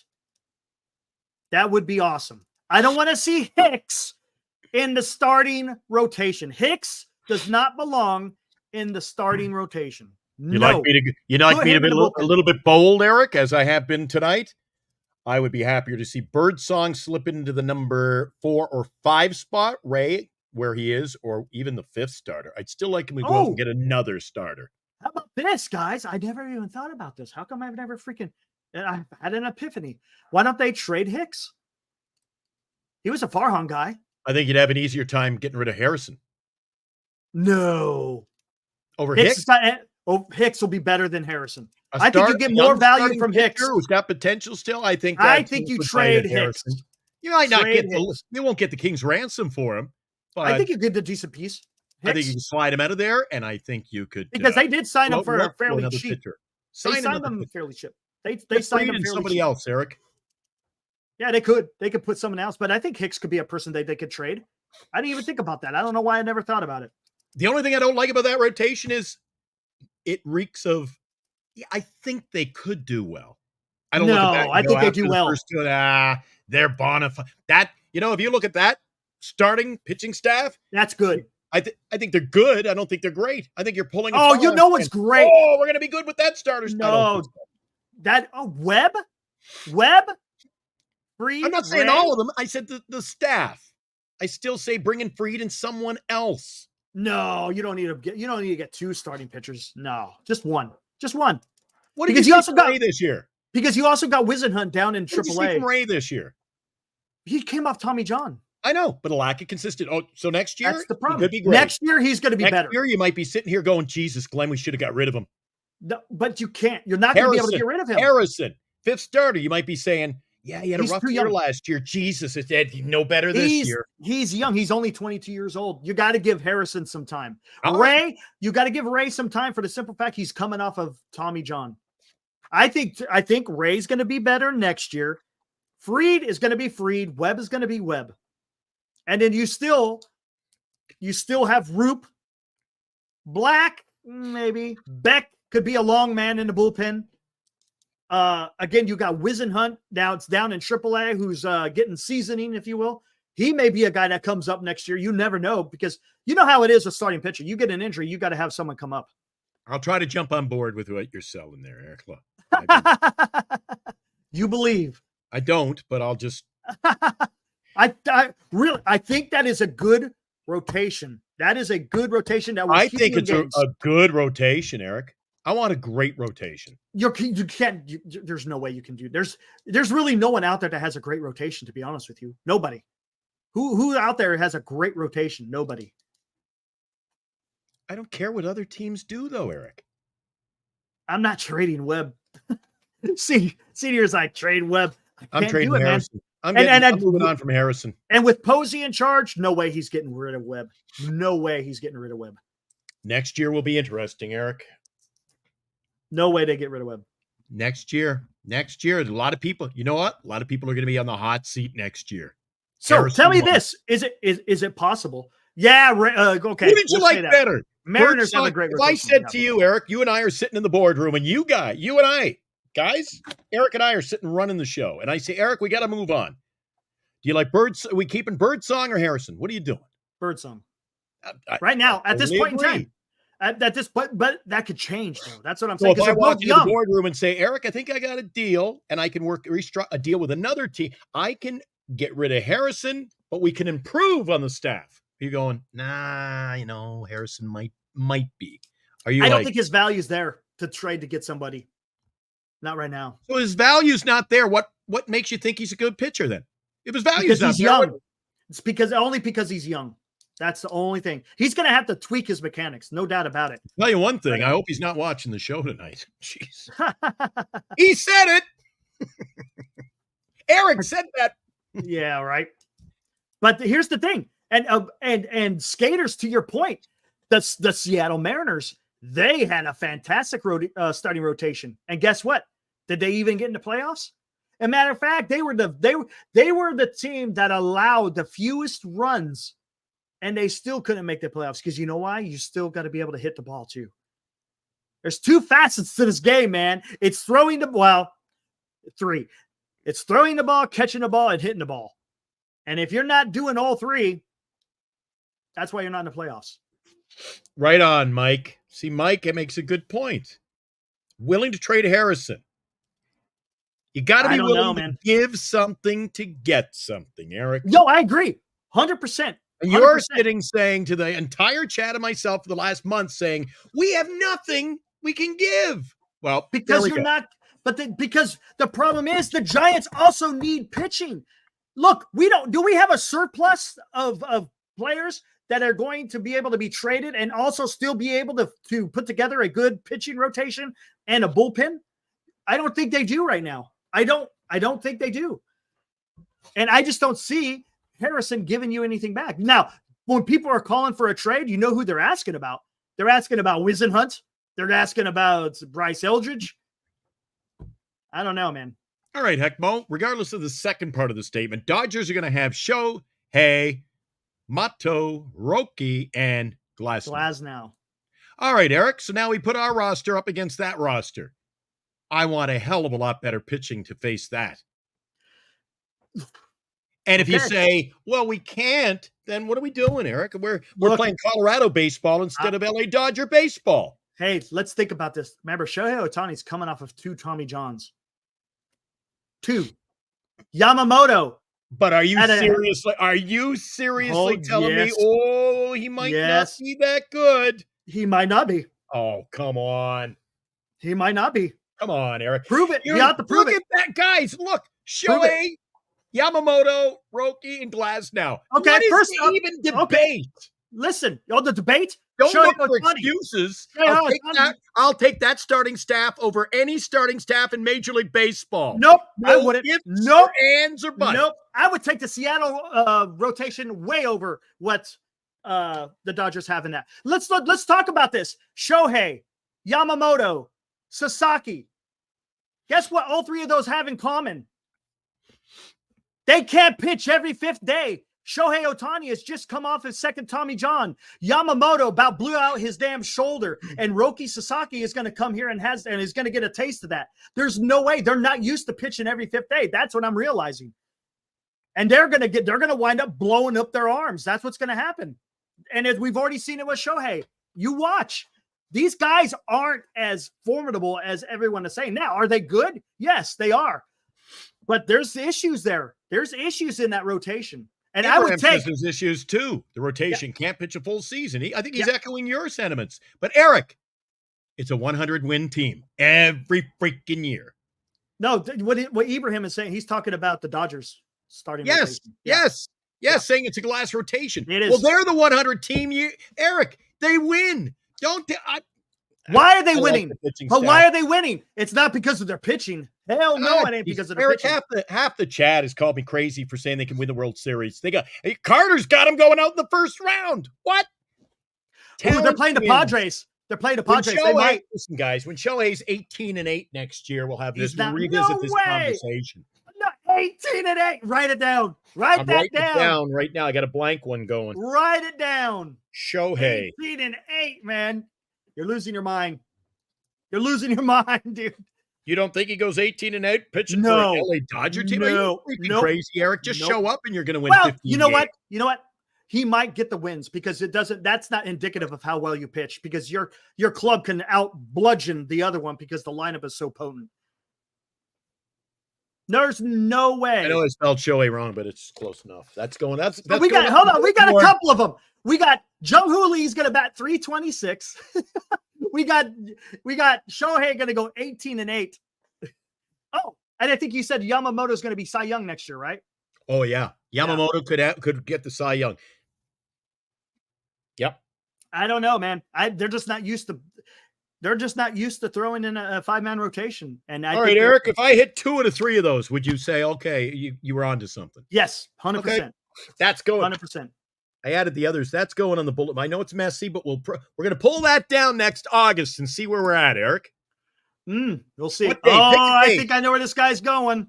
You guys are missing a big name at shortstop, and he plays within the NL West. And no, choice cut audio, it is not going to be Ha-Sung Kim. He's going under the knife. He's going under the knife, man. He's going to lose the entire 2025 season. And no, he is not coming to the San Francisco Giants. So who are they talking about? He's talking about Ha-Sung Kim. Yeah, but Kim's not. He's not in anybody. He's going to go under the knife. He's done, man. His career may be over. His career may be done with a throwing shoulder that's being operated on. Abraham says I'm out of control. No, ain't doing that. He is not spiked. No, not doing that. Hey, I know we don't have a shortstop. I don't know what you got to do. It's Adames unless you want to go get Gleyber Torres, or they trade for Bo Bichette. Maybe you trade for Bo Bichette. Maybe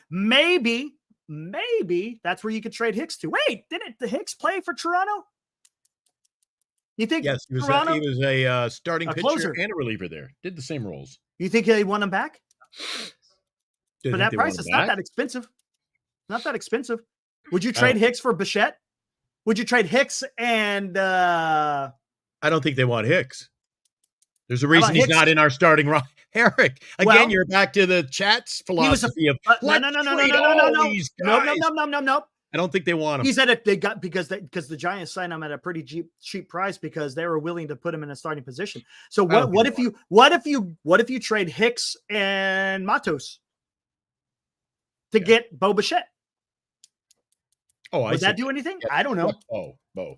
I'm just wound up, guys. I was waving my towel today. Did you see me in the crowd, Eric? I was waving my yellow towel. There you go. Ibrahim, call me greedy, but give me Soto, Bichette, and Fried, and we're done. I agree. Go, dude. Boom. Glaber Torres, no, stay away from Glaber. There we go. I do You that. know what, right? Eric? Yeah, you know what, Eric? Throwing Hicks and Matos. He's got throwing another guy. And then you have your shortstop. Go sign freaking Soto and sign Farid, and you call it a day. Let's start playing for a World Series. How about that? I think you're bold on the Fried thing. It's over. I think you're bold on the Fried thing. I think you're bold. The Atlanta Braves cannot afford to lose pitching. And you know what? They can't afford to pay him the contract that the Giants could afford to pay him. Right? Eric, kind of cheap. Eric, don't overpay. Don't overpay, Eric. You can, but it's all about you. Max Fried is a guy that I would overpay for. The guy's good. It all depends on who the guy is. If he's proven, Eric, he's proven. Get it ready. Get it ready. I see a photo op. All right, somebody must be new to the show. Choice Cut Auto says, what? Soto, you guys are crazy. Eric, who have we professed on this show that we need to sign in the off season? We have the money, we have the bank, we have the willpower now. And we've got the front office. Who should we be signing, Eric? Let me think.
Here we go. Okay, Choice Cut. I hear what you're saying. I understand. Look, I understand the history of the Giants and not getting a big guy. I get it. But think about this. Let me paint. Homegrown. Hey, Choice. Juan Soto's only going to be 26 years old. He's only 26, dude.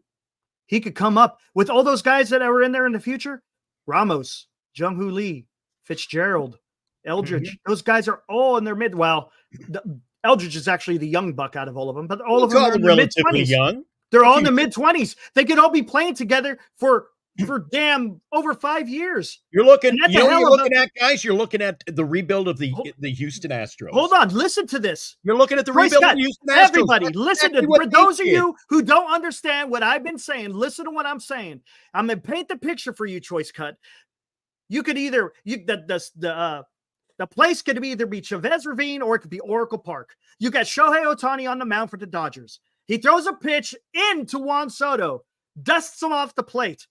Juan Soto stares him down, gives him the little Soto shuffle, comes in back into the box. Here comes Shohei Ohtani, throws another one right over the plate, and there goes Soto taking it deep into McCovey Cove or the right field bleachers. Are you telling me that is not something that you want to see as a Giants fan?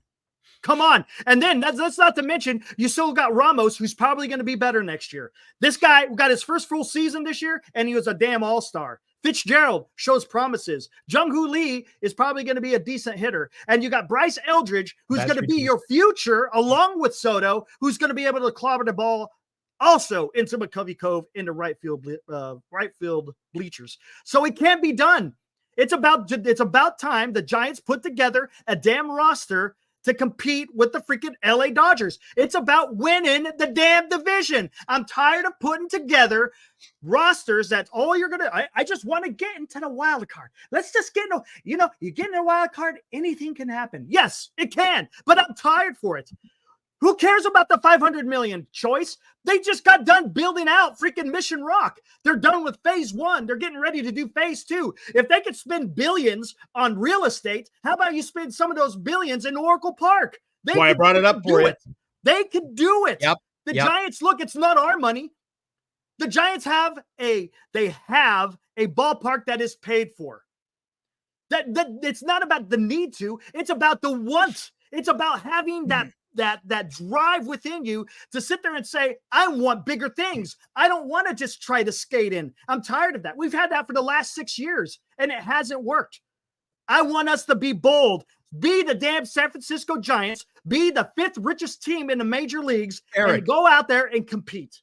Eric, take a blow. Going off the rails. Eric with another epic sports take. That's all I'm saying. No, I get it, Choice. I'm just passionate. I'm not yelling at you. I want you to understand it. I'm tired of what the Giants have done over the last 6 years. And I see the path. I could totally see it. And I think the Giants could be doing something special with that. If you go get Max Fried, you trade for Bo Bichette, and you sign Juan Soto, the team is remarkably better. And you're going to be able to compete with every damn team in the major leagues. And then you have a rotation. Eric, did you answer this one? Eric. I'll tell you why. There's a reason. Okay. Hold on. Here we go. How? I'll tell you why. Because first off, you got to have the relationship with Juan Soto. What I mean by that, you need to talk to him and ask him, what is his needs? What is it that you most desire? Does he want to be the guy? Because guess what? If he wants to be the guy, he will be the guy for the San Francisco Giants, and not just for the San Francisco Giants, for the entire Bay Area. He's the Northern franchise. California. He would be the guy. If he wants to get paid, the Giants can absolutely 100% pay the man. They can. If they could, like I said, if they could build out Mission Rock, and they're getting all that rent money, they're getting a lot of rent money from Mission Rock, they can afford to pay Juan Soto. If he wants to see, hey, is there going to be a future with the guys who are developing? 100% they can. The 100% they can. With Ramos and Fitzgerald, you got to get that guy to build around. Look, Matt Chapman is a good player, but is he a guy you build around? No. That is the guy. Matt Chapman is a guy you put around Juan Soto, right? Eldridge could actually probably be the guy eventually, but not quite yet. But could you imagine Soto and Eldridge on your same team? I mean, the potential is unbelievable. I don't know, Bichette over Adames. But the thing with Bichette, though, you could trade for him and you don't have to spend as much money if you want to do that. Look, you could try to get Adames and pay for him, but we kind of looked at the numbers and they're fairly similar, except one thing I like about Bichette is he has a better average. Yes, Adames is clutch and he hits home runs. I get that, and I understand that, and there's value. I'm sensing, Eric, we complained all year. Why don't they sign the big name players? And then you and I throw out players they should go get, elite players. And all I seem to see in the chat, well, not all of you guys, but I see the guys coming in complaining with no solutions. We've got over 450 million. All right. I saw the number 450. You're not getting Soto for 450 million. Sorry. You think that's too much, apparently. Soto's going to draw 550 or more, Eric. I'd say 550. Hey, go out there, offer 550, and if it has to be more, then you go. But you don't go up by 1 million. Oh, someone offers you 570. Okay, we'll go 600. And don't worry about overpaying for experience. We want quality players. Pay the guys. Pay. We haven't had the best players. Overpay. Pay the best players to get them in our uniform. 100%, Logan. It's exactly. You can't miss.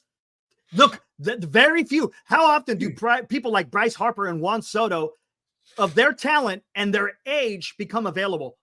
Dude, it's not very often. Yes. Not very often at all. And both of them. And Harper's a star. Soto is a damn star. Superstar. Come on, man. The Giants can do this, and they can make them that much better. Because right now, if the Giants are currently constructed, Who do they have in the lineup where the opposing pitcher is going to be like, oh, damn, I got to be careful with this guy?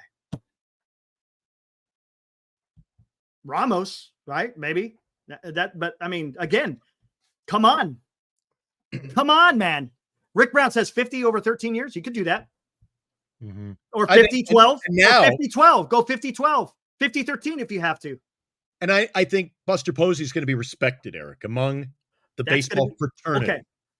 Here's another Now thing. we're in a position where, all right, cut the BS. The other guy's gone. Posey can get and Logan says, can't say he'll succeed or bust. Again, the negativity. What? You don't think Buster Posey, if he wasn't a baseball player, Eric, I could see him as an executive for some top law firm or some top industrial business. Maybe. The guy's built to be a success in anything he does. Look at how he carries himself on and off the field, his career. Yes. He was a winner, an all-star, a World Series champion. Yes, correct. And then he was all of the above. He might be a Buster Posey. I've said this before.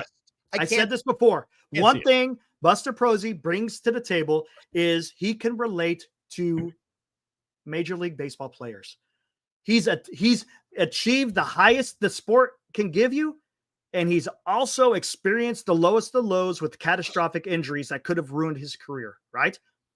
So he understands, he knows how to talk to baseball players, all right? So that will help. But here we go. Buster Posey.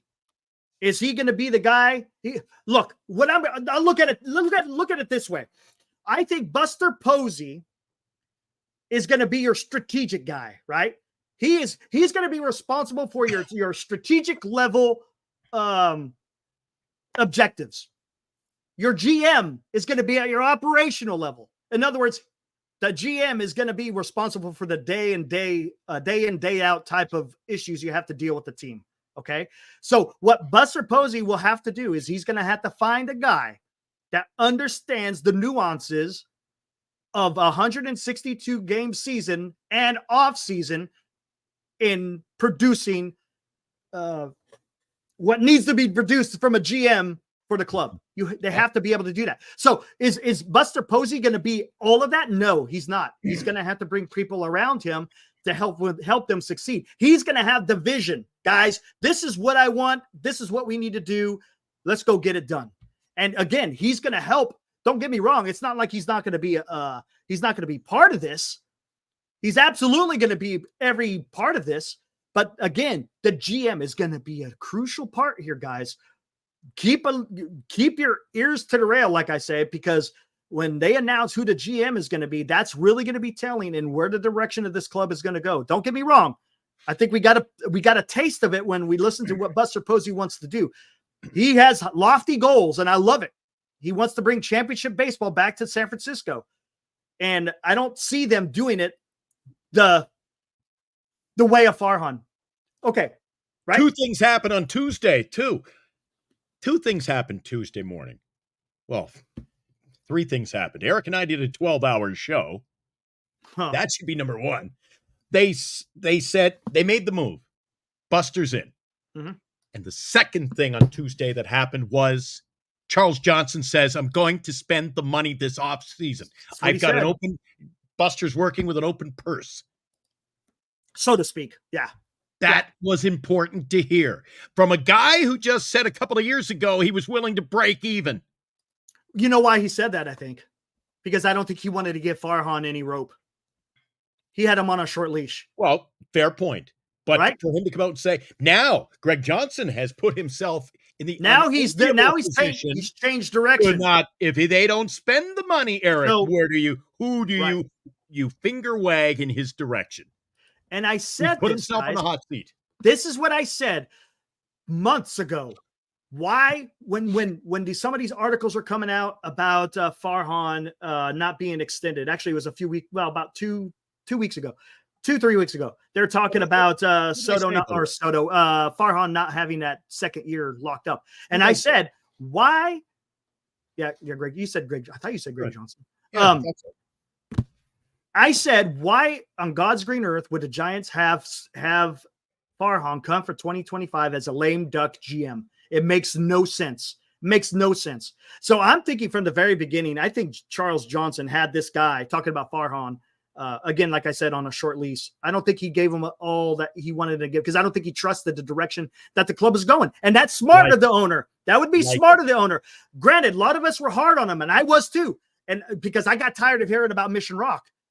Oh, you said Charles. Okay. Well, maybe I did. I apologize. You know what I meant. Yeah. Right? So maybe now that they got a different guy. Charles Schwab. I mean, we're talking. Yeah, we're talking about Buster Posey. So there's going to be probably a different philosophy with Greg Johnson and what they're going to do with the San Francisco Giants. And not to mistake, remember, phase 1 of Mission Rock is built out, and they're collecting that rent money, and they're getting a lot of it. The ballpark is paid for. They can do this, guys. They can do this. It's about time we actually consummate that big deal. They have to do it, man. It's going to be interesting. What? Abraham threw me a bone. He says the meeting with Soto needs to be, what do you want to? Yeah, okay.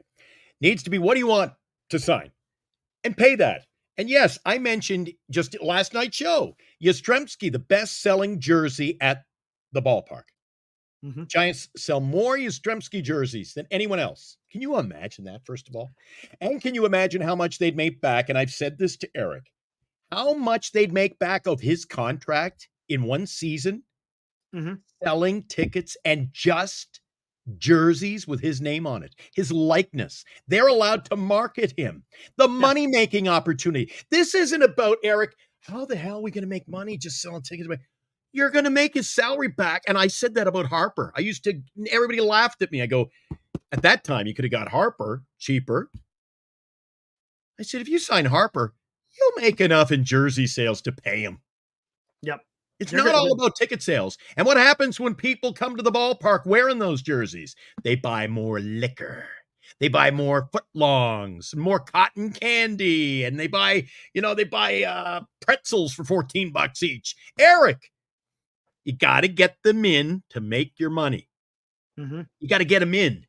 It's not just, we play the game and, we got to. And you know what? Enough ticket money. It's not about the ticket money at that point. You've got TV money, cotton candy money. It all pays the players. And you know what you do? If you want to woo Soto, I tell you what you do. When you bring him to Oracle Park, you have the best, most fanciest freaking helicopter sitting out there in the middle of the center field, right? You have a helicopter sitting out there. Listen to what I'm saying here. You have a helicopter out there. You freaking okay, sure. Yeah, you got his name on the billboard. Who gives a shit? He sees that every time. You walk him out there to that helicopter. You fly around all of the freaking Bay Area, and you say, this is what you will have. Fly him around the Golden Gate Bridge. Fly him around freaking Mount Diablo. Fly him down to the South Bay. So say, Juan Soto, this is yours, my friend.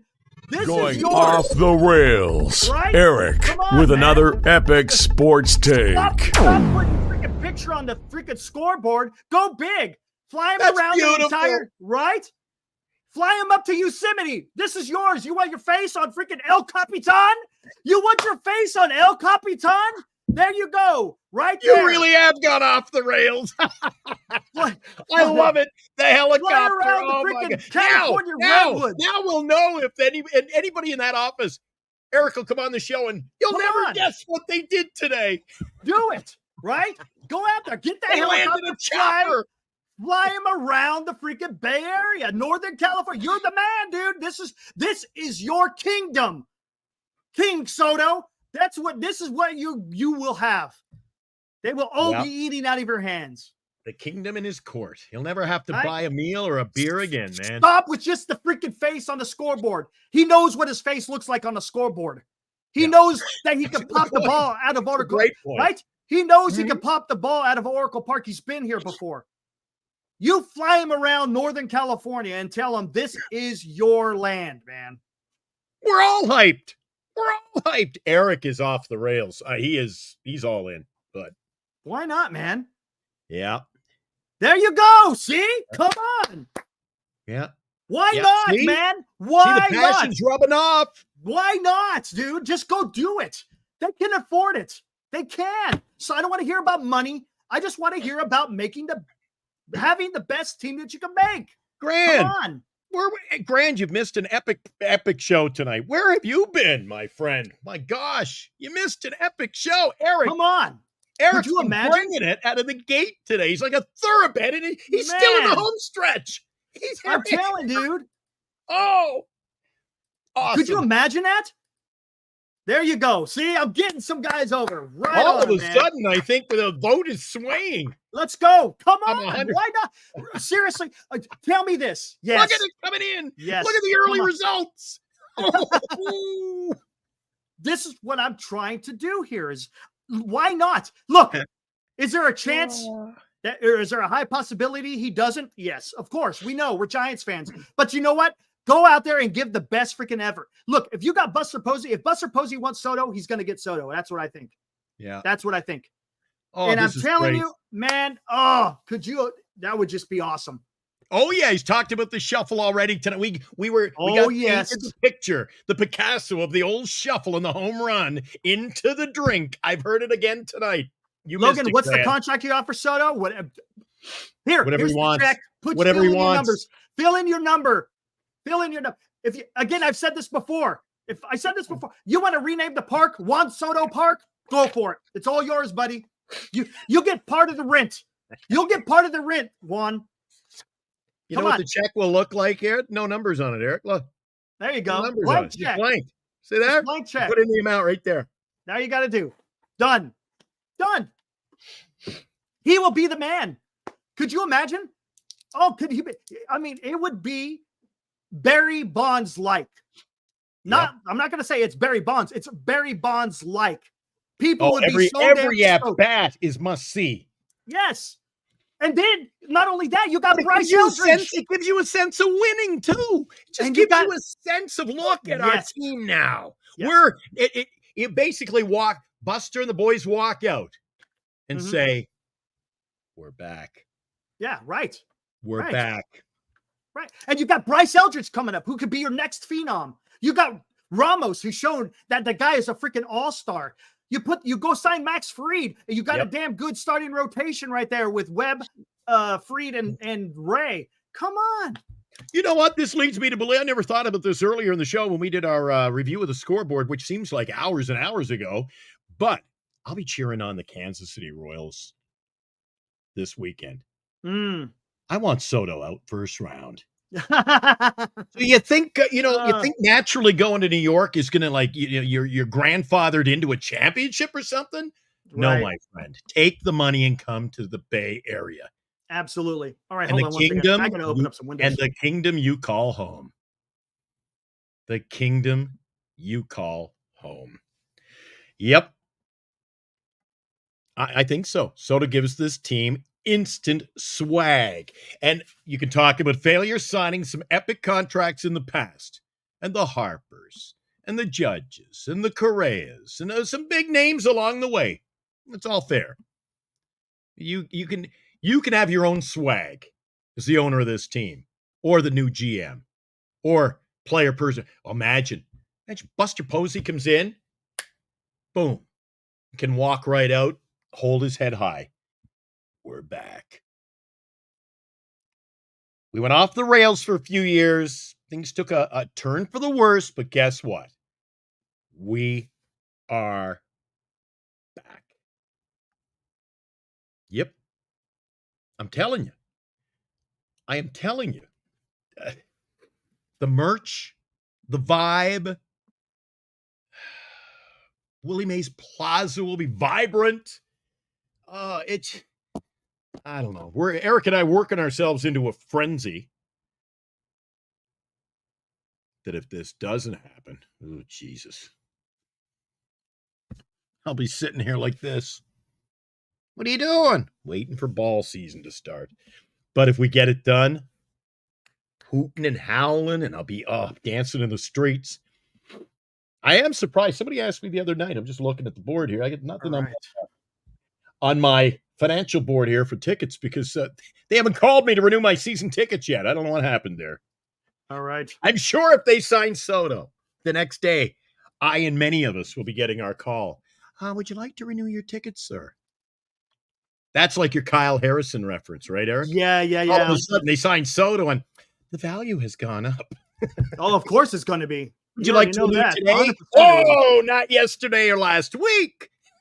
Yeah. Oh, I'm feeling good tonight, Eric, though. I'm still wound up over the playoffs. If you guys saw the playoff games today, weren't they fabulous? And I Yeah, they were great. wished earlier, after seeing some really damn good ball, that our Giants were in there. Yep, I know. Win or lose, I'd still be bitching if we lost, but just I felt it. I enjoy the ball. What's up, I man? love playoff baseball, but there was a little bit of emptiness for me, Eric, today. Yeah. And then when they put the camera, I remember there was a meeting on the mound right after Manny Machado's big play. They made a pitching change, and I see Donnie Barrels there, just smile and go, geez, that should be us. I know, man. That sucks, doesn't it? Yeah. What? You got timed out, Johnny? You got timed out? Who timed you out? I didn't time anyone out today. Usually I have a trigger. The hell? But nope. Maybe it was somewhere else. Not here. You got Johnny, you didn't get timed out here, did you? MC Lee, what's up? Joined you guys after the I remember him. Mm-hmm. Was at the Brewers Mets tonight, an all-time baseball. That was absolutely fantastic, Lee. Hey, MC Lee, would you come on the show after the game tomorrow night? We would owe you a debt of gratitude if you want to come on the show. Even you don't even have some people aren't comfortable like Eric and I are. Two handsome guys going on the TV like this. Right, Eric? Sure. We don't get paid for our good looks. No. But if you just even want to, we can just bring your audio up. If you come on and talk about what should be an epic deciding third game, we'd love to have you on our show tomorrow night. Truly would. Man. Wouldn't that be good to get MC on live? Yeah, that'd be awesome, man. Game? Get home. I don't know if he's going to go to the game. He might not go to the game tomorrow. It's probably, maybe he does. Who knows? All right, Johnny. Who, MC? Yeah, he said he went to today's game. I don't know. Yeah, he'll be back tomorrow. Go Brewers. He's going to the game. Eric. I said, come on the show. Nice. Hopefully he can join us after the game. That would be something. Wow. Wow. That's awesome. Good luck to you there, MC Lee. Hopefully you guys could come out victorious. Hey, how much do you have to pay for a ticket to go to tomorrow's game? Have you got your ticket already? He must have a ticket if he says he's going. I wonder what the ticket costs are. What the heck? Hold on one second. What's wrong? Nothing big. Nothing big. Okay.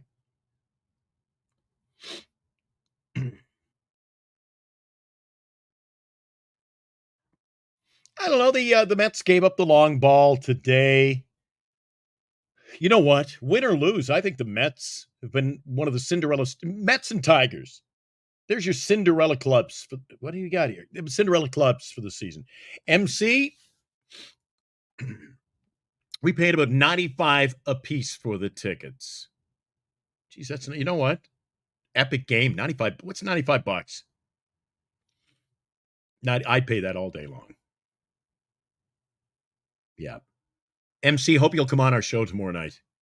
And not just in the chat. We want you to actually come on the show, and we can do what Eric's is there. We can block you out if you don't feel comfortable.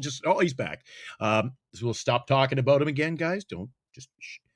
Holy crap! What we'll do. 2 we can block hours. you out. We'd love to have you. So he says he paid $95 each for tickets for tomorrow's game, and I said, "Come on in. If he's uncomfortable, he's new. Yeah, that's fine. We can block you right out, and you just tell us about the experience. Get the hair on my arms. Exactly. Up. I'll be should be good. Make sure if you're on your phone, if you got headphones, that would work a way easier because it could be a pain in the ass. Or maybe wait till he gets back to his car. By the time the game's over, if you get home and you just get settled and you get onto your laptop, just join us. Whatever absolutely works for you. We'd owe you a debt of gratitude. Get you on the show. That would be awesome. That would be awesome. Glad you had a good day. That would be great. You saw a great game, man. All the games today were just absolutely fantastic. Yeah. Kyle says, "Go Padres." There's a lot of Padre fans starting to pop up, aren't they? And I said on my early show, the show I had this afternoon after Carter was on, Game Night Live, I said, isn't it funny how the Padres can gain the fandom just by virtue of being A, in the National League West, and B, not the LA Dodgers? It's amazing how many Giants fans are rushing downtown wearing San Diego hats now. Yeah, there you go. By virtue of going head-to-head with the Dodgers. That's going to be a heck of a series, Eric. You haven't touched on that. That's going to be a dandy too, man. I think it gets better next round. It does. Oh, absolutely it does. To be honest with you, like I say, I think now I'm anti-Soto. Let's get him out of there first round, Eric. Yeah, there you go. Have KC just get the Yankees out of there. But on the other hand, I think the Yankees stack up mighty good against Kansas City. Yeah. Well, Kansas City's got some good pitching. Only thing is, man, you got Juan Soto and Aaron Judge in the middle of that lineup. You know what, Bub? You echo the sentiments of many. My two favorite teams, the Giants. Number two, whoever's playing the Dodgers. Yep. True. Yeah. Holy crap. Yeah. Man, we've been going 2 hours, 11 minutes. Yep. We're going to be back tomorrow night. Yep, back tomorrow. You know what, guys? We do this every night. Win, loss, or off season. We're here all the time. Eric and I love doing this. Hope you guys know. And we did. And I get wound up. Eric was yelling. Eric, I thought we were going to have to call a shrink for you. Eric going in a straight jacket. It's all passion fun. It's what it is. Not yelling at anyone, not criticizing. I'm yelling. I raise my voice. I'm passionate. And I know what it is. Earlier we had Greg in here. Greg lives literally directly below me, like 5 floors down in my building. He could probably hear me if I had opened up the balcony door, but it's, and then I'll see him tomorrow. I'll say, let's go for a beer. Yep. Earlier today, Detroit, they beat Houston by a score 5-2. So the Tigers win that series 2-0. Did you see Kansas City? Another great pitching matchup. 2-1. 2-1. They beat the Baltimore Orioles. Orioles score 1 run in both games. That's it. 1 total run on a Cedric Mullins home run. That's all they could muster. That's then tough. You had the Milwaukee Brewers is MC Lee. MC, there he is. MC Lee almost has doesn't it have like a Confederate name to it? MC Lee. I like it. It sounds more like a rap name. Yeah, welcome to the house, MC Lee. All right, you can go that. I'm not that young. Milwaukee over the Mets 5-3. MC Lee was there, said it was a dandy. He'll be there for the deciding game tomorrow. And San Diego, yes, my friends, the Padres beat Atlanta 5-4. Atlanta's valiant effort to make the postseason kind of went all for naught at the end of the day. They are out 2-0. So tomorrow, MC, enjoy your game. We have got the Mets 6. Let's see. Quintana versus Myers. Jose Quintana, Tobias Myers is the pitching matchup. Myers actually better ERA than I would have thought, Eric. A 3 ERA. He's looking mighty good. He's got a winning record and a 3 ERA up against Quintana, who struggled early, but he's 10-10 with a 3.75 earned run mark. American Family Field. The game is on ESPN. Milwaukee is favored in Vegas to win the game because they are at home. With the series tied 1-1, the game goes tomorrow, Eric. It is scheduled tentatively for 4:08 p.m. I'm going to watch it, then I'm going to have a bite to eat, join you for another playoff Sports Talk Live. We hope you guys will be here as well. Yes, Logan asked, are we going to do a free agency prediction stream? Yeah, we could do that. Why not? Yeah. We got to try to figure out where somebody's not very many.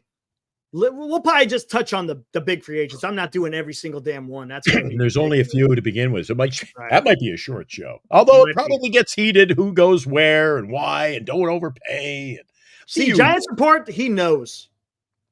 Giants report. Come on, guys. Oh, that is famous. That is famous. You get a shirt that says Eric's big fat head. Yeah. I don't say fat head in a bad way. Yeah. I know what you mean. The big head on there, and just say, "Come on, man, come on, guys," or "Come on, man." Yeah. Because you know what, guys? At the end of the day, it is what it is. It is what it is. That's an Eric line, too. That's another one. My wife brought that up about the fifth show. She goes, yeah. Eric realized he says it is what and it is. exactly is used a lot. Yeah. I got a few of them. Exactly. It's how you say it. Exactly. All right, we're getting ready to wrap it up. I believe you have a special announcement to make tonight, Eric. A special playoff Sports Talk Live announcement before we close this, what has been actually a very, I would say, a very epic show, wouldn't you, Eric? Yeah, it's a fantastic show. Tonight will be the return of late night sports talk. Ooh, look at what is that? What's going on here, man? Whoa, look at that. All of a sudden, I'm transferred into another dimension, man. Yes, tonight will be the return of late night sports talk. You can catch myself and will be tonight on late night sports talk. We went a little bit long. It looks like we might go closer to 11 o'clock, but come join us over there at Northern California Sports and Entertainment, where we'll talk more sports. And trust me, I'll probably be talking about some more Soto.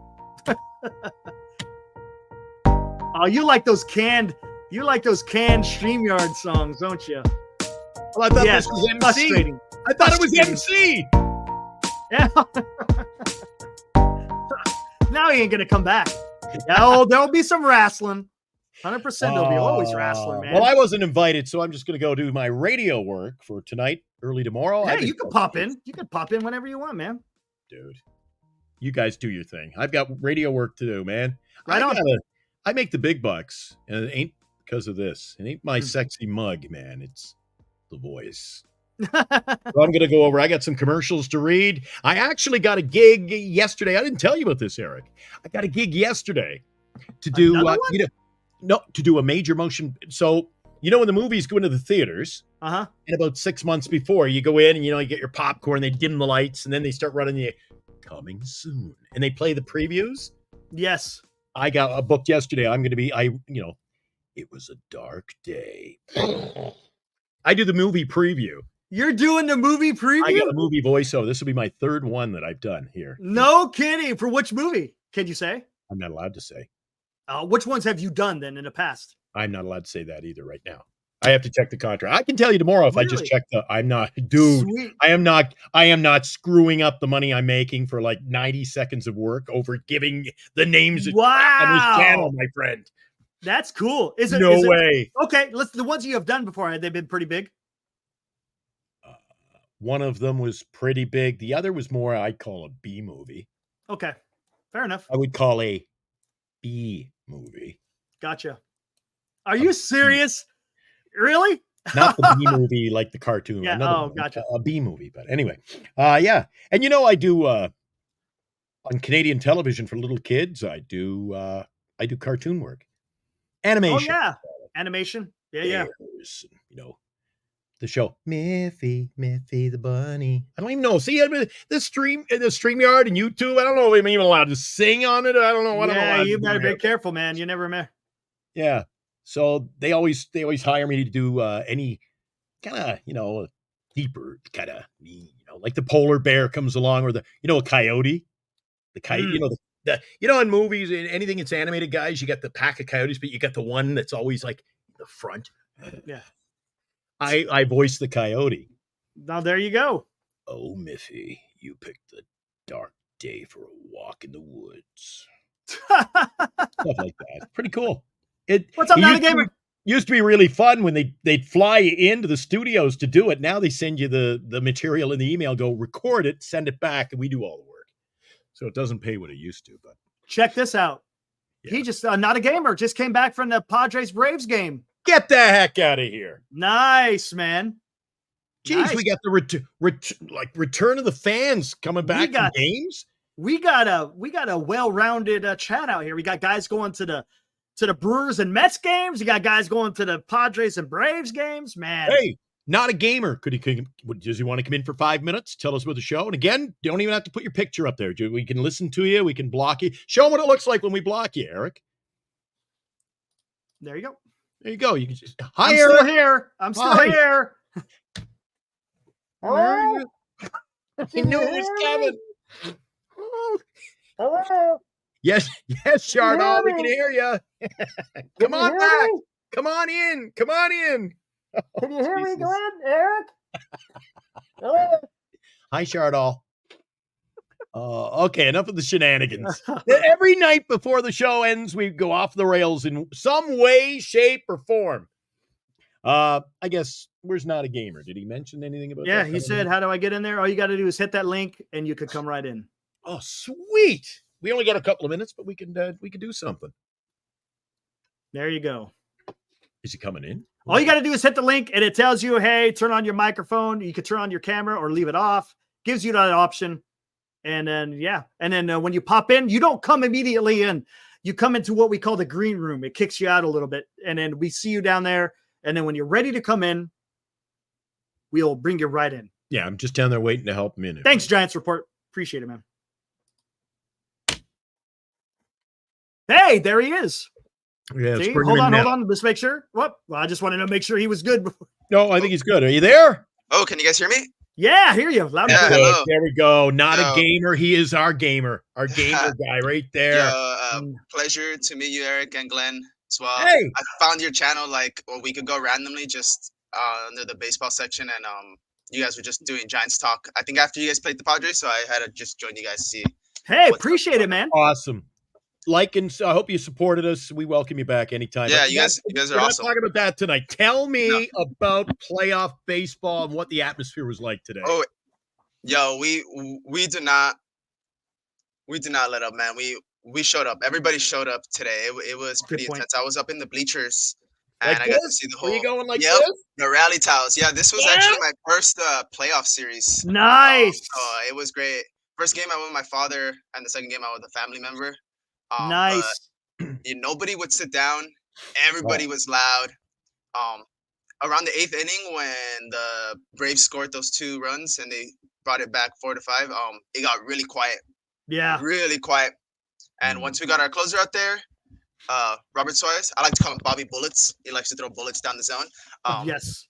He was fantastic. It was like tell me about this. There was a point in the game I talked to Eric earlier in the show. We kind of dissected a couple of the games that played earlier.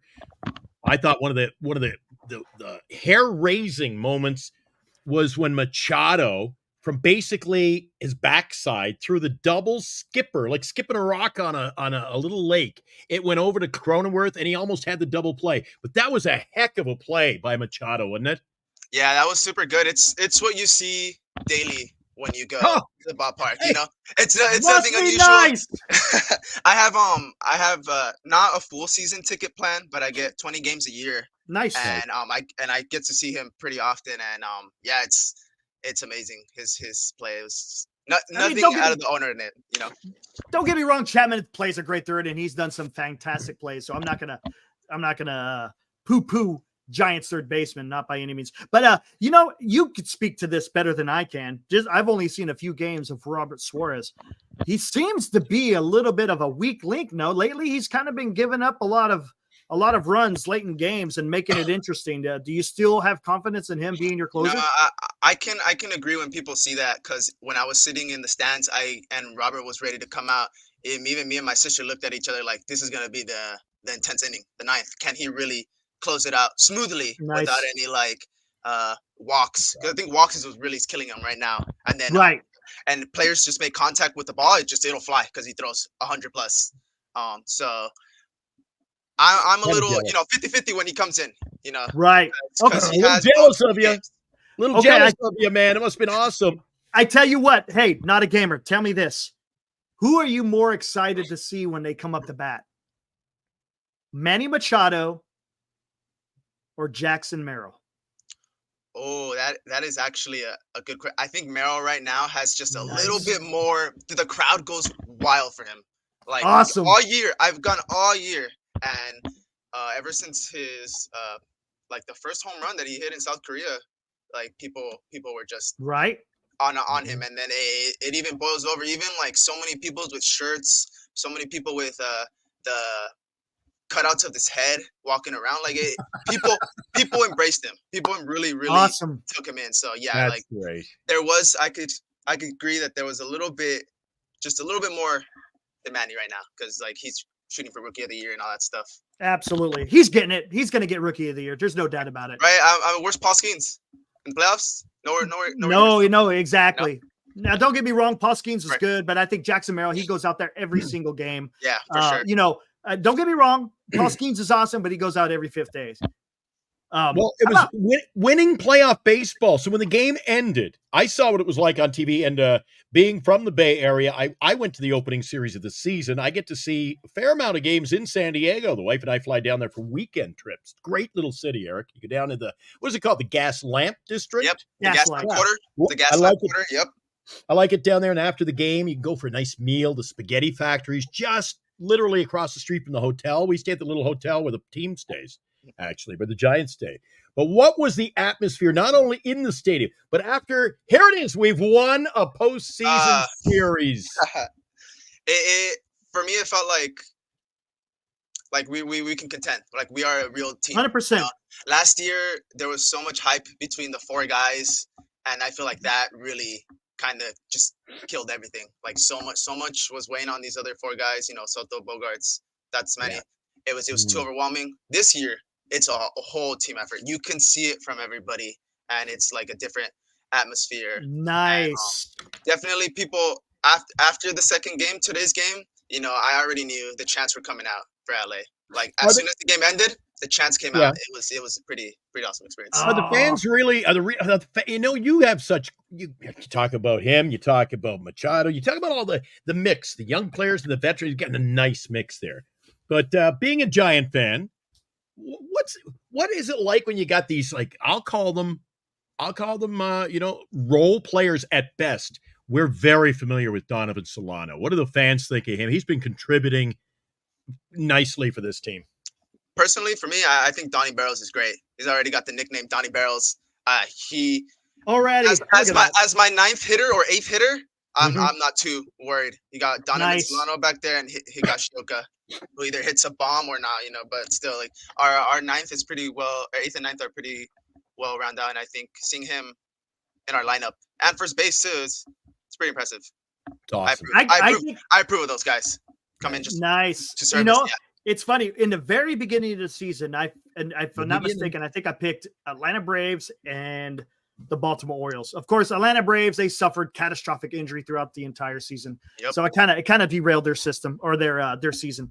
But now here with the start of the playoffs, I got it the Padres going up against the Guardians. I think that's what it's going to be. Well, that'll be fun. I think if the Guardians can, use their historic momentum against the Yankees, because I think the Yankees will make it to the championship round. It'll be a good series for New York and Cleveland. Are you going to get to go to the Padres Dodgers at all? Is that on your? Yes. So I got pre-access to tickets since I have a membership with the team. Nice. Good guy to know. Yep. I was able to score tickets all the way up until the championship series. Nice. Oh, dude. Yeah. Hey, would you be willing to come back on the show during the playoffs? Because this is great. Yeah, we go. I appreciate you guys inviting me off the streets, taking me in. Hey, absolutely, dude. I mean, it's about. I say it's a fraternity. It's about talking baseball. Yeah, we're Giants fans. We are, but down to the core, we're baseball fans. So hey, any chance to talk baseball with anybody, I'm up for it, man. Yeah. Oh, very, very interesting. One quick thing. I'm from the Bay Area. I was born up there. Oh. But 6 months after I was born, my family moved down here to San Diego because they have more family. Oh, okay. Family down here. But I'll tell you for sure, my cousins, Giants fans, they love the 49ers. They would not stop talking about the 2010, 2012, 14 when I was a teenager growing up. Yeah, I was with them throughout that whole thing. But I always have a special heart for like the Bears. Hey, right on, man. Like that. That's awesome. Hopefully, bigger and better things are coming towards the Giants. Hopefully, I approve of Buster Posey already taking over. I like that. That's a great move. So now we know where you were born and raised. We know where you live. How old are you, if you don't mind me asking? I'm in my late 20s. Awesome. Perfect. Yeah. Perfect for our demographic right here. And you know what? Eric and I call the show Giant Sports Talk Live, and sometimes we make fun of Dodger fans or Padres fans. But we are baseball fans, he said. And you know what? I don't care who comes in here. You're a Padre guy. Love having you here. You bring a lot of insight after. You got to attend the game. Oh, man. And I'll be there for that first home game for the Dodgers, too. Oh, it's going to be incredible at Petco Park. It'll be my first time getting to watch Ohtani play. So far, my families have scored the Dodgers tickets to go watch him, but It's my turn now. Yeah. Wow. So let's mark it down, Man. Eric. Barring some kind of a, we don't want the guy to get trampled. I mean, it'd be madness in the streets if they win. But Tuesday night, October the 8th, the night they launched the NHL season, the Dodgers take on the San Diego Padres. Actually, time to be announced, but I expected that'll be a major market game. So I think nighttime that for sure. Nighttime. Yep. Yeah. Hope to have you back then. If not sooner, you're welcome anytime. This is so cool, man. Glad you came in. Yeah, I'll be more than happy to come by. I'll set up my camera next time so you guys can. All right, cool, man. See what I look like. But I appreciate you guys having me in, and I'll definitely be back, and I'll be hanging out in chat and stuff. Thank you. Yep. Have a good one. All right, have a good one, man. All right, there was not a gamer. That's why I love doing this show. 10 minutes of quality right there. Isn't that cool? That's awesome. That's what I love about this, man. This is what I love about. And you feel like you're making new friends. Yeah, it does. Like I can tell already. I like the guy. Yeah, I mean, dude, everybody. Ibrahim, Adi. I mean, Giants Report Senior, Johnny. I can't name them all. Cryptic, Bub Rad, Kyle McKiernan. Gosh, who else is out there? I can't even name them all. Did you name Adi? I said Adi. I said Ibrahim. You got Fossey. You got Heroku. Of course, Cryptic, Morkatna, and Robbie Duville. Grand Shanahan. Senior. Hope Springs Eternal. Eric Moji, of course. Fossey. Man, God, I can't even name them all, man. Everybody is great, I'm just man. trying to think. There's so many. That's a problem. And you know what? Even Greg. Skaters on Baseball. Yeah, Skaters on Baseball. Dude's awesome, man. Heckmo. And his buddy Christian. And some newcomers. How about Choice Cut Audio? He was here today. Yeah, he was in here earlier. The guy was awesome. He brought it. Logan, haven't seen him in a while. He's here. Bogser comes around. Guy called Ed. I said Cryptic. I already said Morkatna. There's a whole bunch of them, man. Dude. You guys are all loyal, man. Krister. Who's that? Krister. Christian? Or Krister. Yeah, Christian he's from Minnesota. Krister from Minnesota. Tom. Yeah, Tom. There's a couple of Toms. Hey. Good Lord. And we got Dilly. What's up, Dilly? Surface out of the archives. Long time no speak. Yeah. What's up, dude? How you been? I'm pretty good. How have you guys been? Not too bad, man. I know you got a little podcast of your own, don't you? Yeah, that's good memory. That's really good memory. Shoot. How about that? I just had a question about Posey's, or not Posey's comments, Chapman's comments on how he was talking about how since he signed a long big deal with the Giants, who do we think that is that he's referring to that wants to come over now? Well, see, the thing, he was being a little coy, but here, I'll say this. I'm going to preface this first. One thing that we know about Matt Chapman is he's a character guy. Oh, yeah. Right? That's what everything we hear. He's a great guy. He's a clubhouse leader. He's a character guy. So I'm not going to doubt, and he hasn't given me reason to doubt what he says. So when he sits there and says, since I've come to the Giants, now he never said it was after I signed the contract. He said after he became a Giant. So I want to differentiate there. I don't think it had anything to do with the contract, but people are contacting him, probably asking about, hey, how's it like playing for the Giants? And I'm guessing he's given glowing proportions. Who knows? I don't know, man.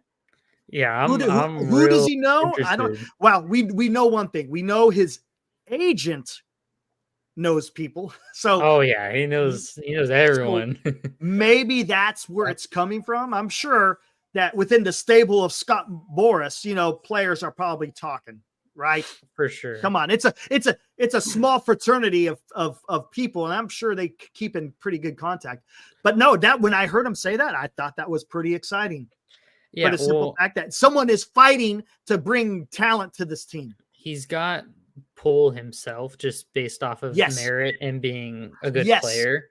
Yeah. And then I was all pumped up because on top of that, you got the whole Posey thing going on. Yes. So that we're just stacking the pull meter as high as it goes these 100%. Last couple weeks, 100%. which is awesome. And that, and that's the thing. They mesh together very nicely. You got Chapman with the extension. Now you got Posey, who's the president of baseball operations. Again, I don't know if he's going to be the the day-to-day type of guy, because he's going to get a GM that knows that type of stuff, right? Yep. But no, don't get me wrong. He is still going to play a big part.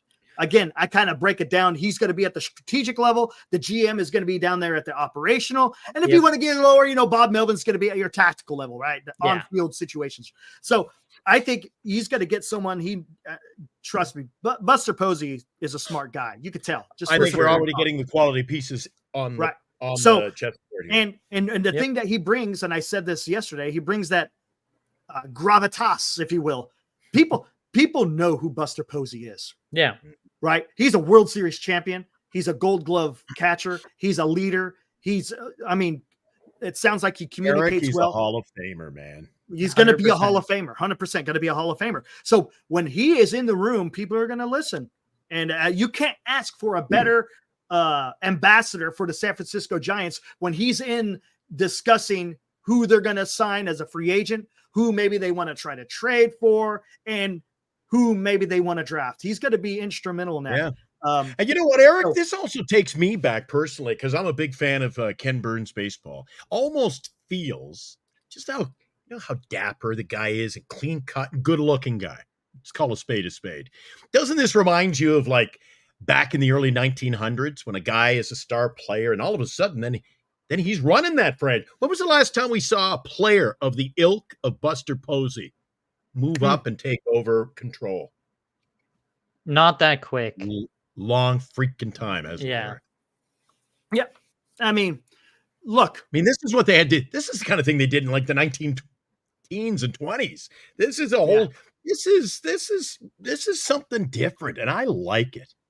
Mm-hmm. It's going to be interesting. I think he has the best interest of not only the club but also the fans. He understands what the San Francisco Giants are about. Looking in his speech, he's talking about Willie Mays, Orlando Cepeda, Gaylord Perry, Juan Marichal.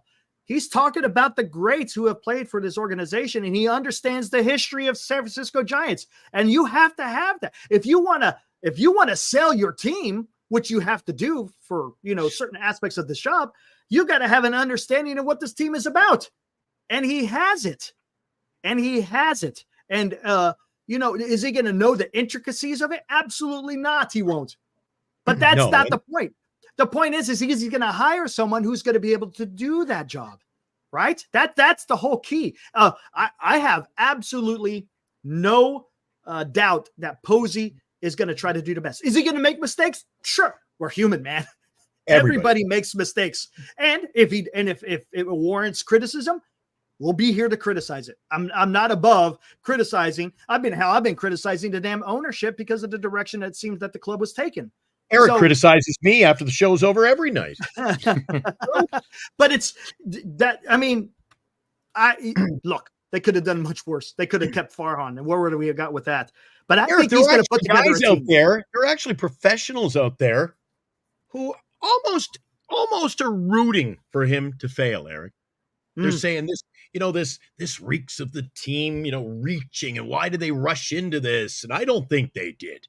Ownership is known for a while, and things were starting to leak out. I think it could actually go as far back as when you saw Christopher Russo on NBC Sports Bay Area. Yeah. That was things were starting to leak that really didn't, and that one stood out because here you've got the Bay Area. Jesus, Eric, where they can't even smell their own farts over there, and all of a sudden it's like that. What are you doing? They're screaming and going, and then they're tight-lipped. Nobody wanted to open their mouth then, right? Right. So I think things were being, the wheels were starting to be spinning. Things were set in motion. And here's the deal too, guys. Anytime that's tell me a GM that has been hired that has never been a GM before, and tell me that they weren't qualified. Look, no one's ever quote unquote qualified unless you've done the job, right? Let's take for example. Let's take for example. Did he? Let's take example. Mr. Scott Harris was assistant GM, right? Mm-hmm. Now he became the GM of the Detroit Tigers. How long ago did he become a GM of the Detroit Tigers? What, 2 years ago? Yeah, something like that. Would you say he was unqualified to be a GM? Even though he's never done a GM, sure, he's done assistant GM. I get it. He's performed some of the duties, but how is being an assistant GM different than being a player? Yeah, their jobs are a little bit different, but it's still about the game. Are you telling me a catcher doesn't know how to evaluate talent when he's calling pitches for his pitcher on the mound? Are you telling me he doesn't understand the nuances of the game when he is sitting behind the plate calling a game? Come on, man. What does everyone say? What does everyone say? What makes the best manager?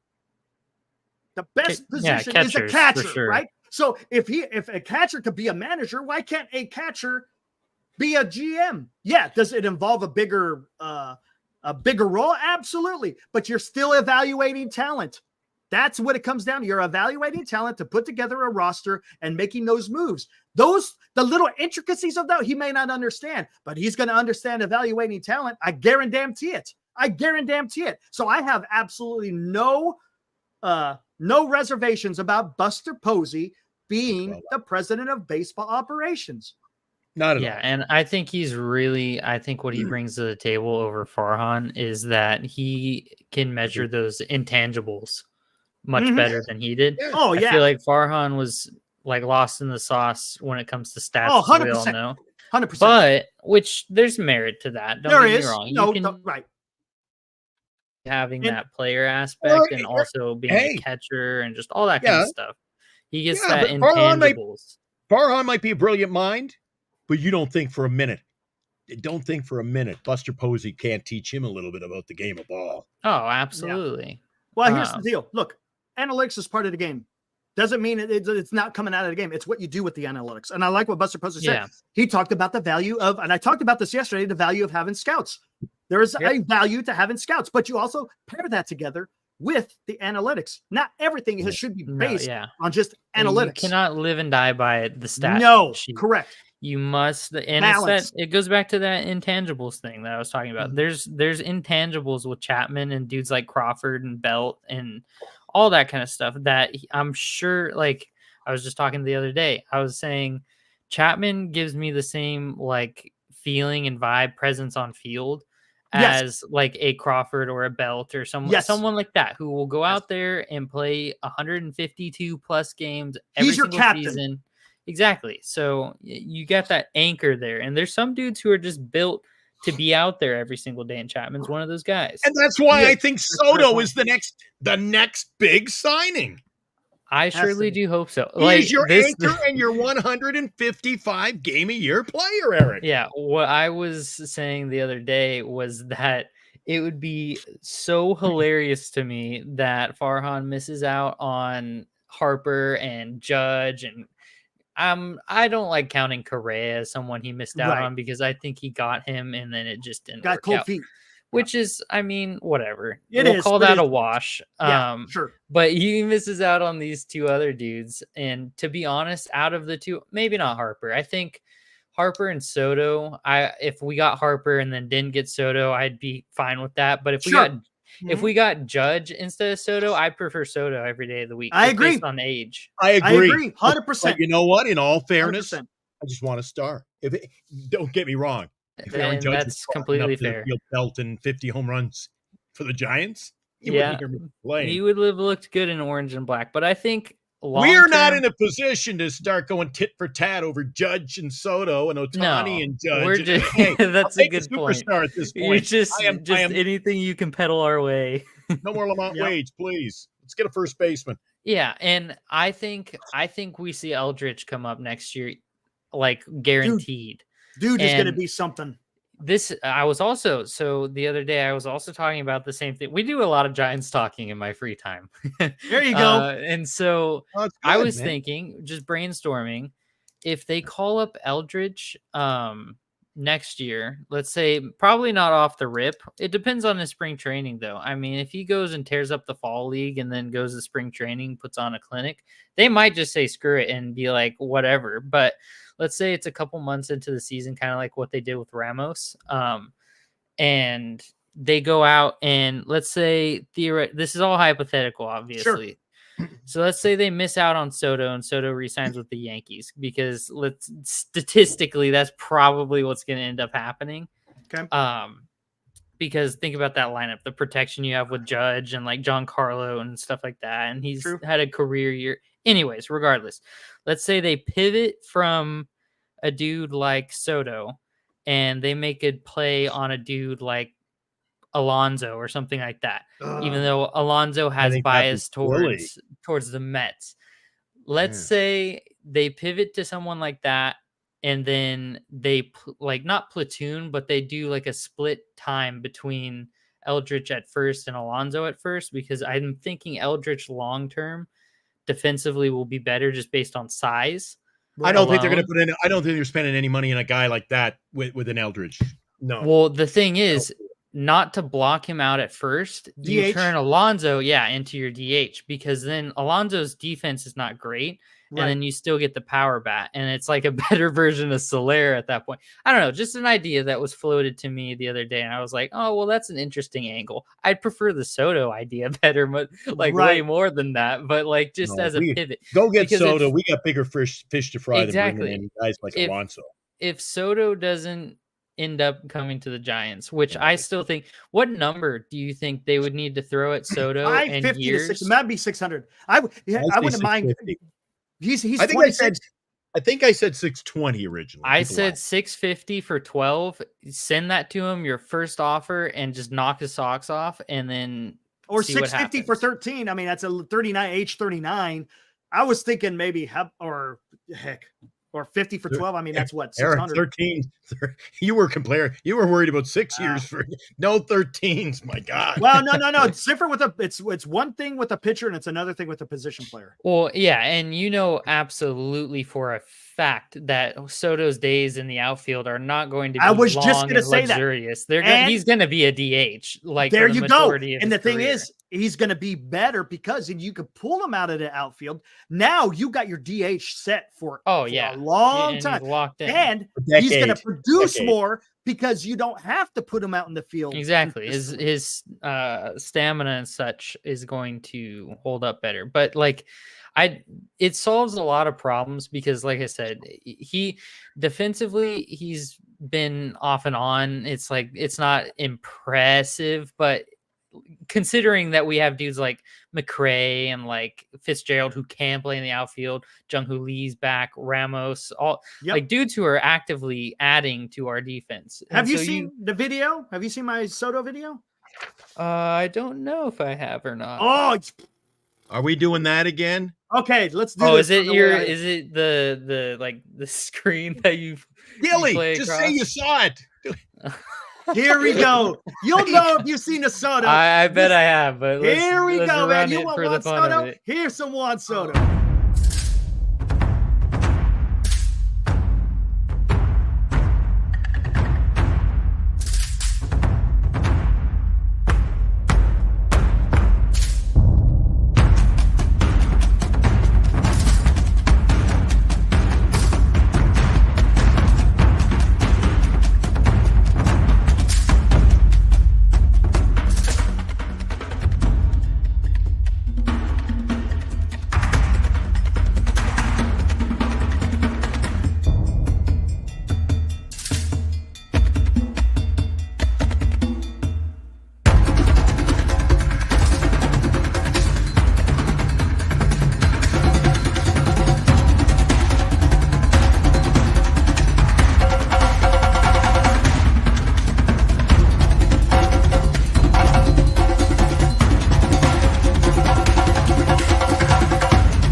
There we go.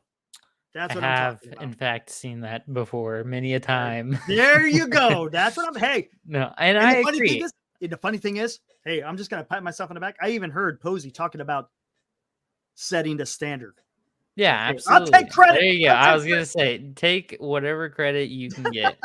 No, but I definitely agree. And these conversations that I've been having, they're it's consistent with the fact that like Soto being the age he is, hitting free agency and being as prolific as he has been his entire career, and the fact that you can start that sentence out with his entire career, implying that it's been a length of time more than just a year or two, whatever. It's not like his sophomore season was this year. He's been proving it for a while. And so it's not, it truly is like a generational thing that you're not going to necessarily have an opportunity like this in the middle of his primest of prime years to pick up someone for the next decade plus, like you would with Soto. So I do think, and also with Posey being a part of the front office as well as the GM now, or I guess president of baseball operations, whatever. It streamlines a lot of stuff, which is, I think that's going to be the most underrated.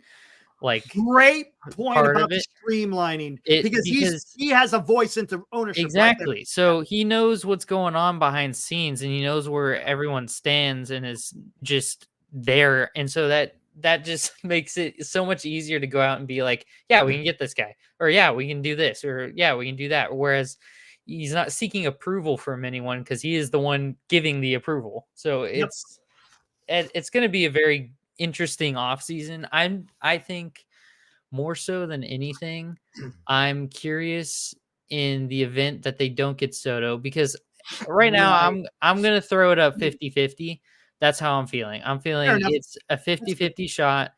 I think with Posey being here, that's great pull. Chapman's great pull. I think Jung-Hoo Lee's underrated, but that's good pull.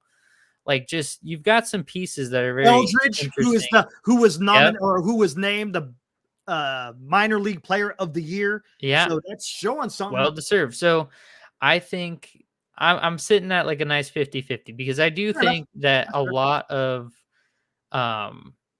like, I think it might be overplayed a little bit. The whole, like, can't be a left-handed power hitter at Oracle Park because it's like, oh, it's terrible. The wind, the cold air, the wet Soto doesn't have a problem. No, he shouldn't. And Bonds didn't have a problem. I know he's had some help, but we don't have to worry about that. Right. But there's been plenty of left. I mean, Belt hit almost 30 bombs, and he was a giant the whole entire year. And he hit almost 30 bombs in, like, what was it, 90 something games? It was not a lot of games. It wasn't a lot of games. He was hurt. And here's another thing. If you look at Soto's record here at Oracle Park, he's batting like 326 with 7 home runs. I was going to say, he played here a crap ton when he was with the Padres. So he's not, it's not like he's a stranger to this. And I truly wonder if he has a preference on like location or what.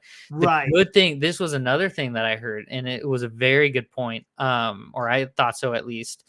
Was he is obviously brought up and started his whole expedition through the major leagues with the Nationals, who offered him like $400 and however million dollars for what, a decade, something like that.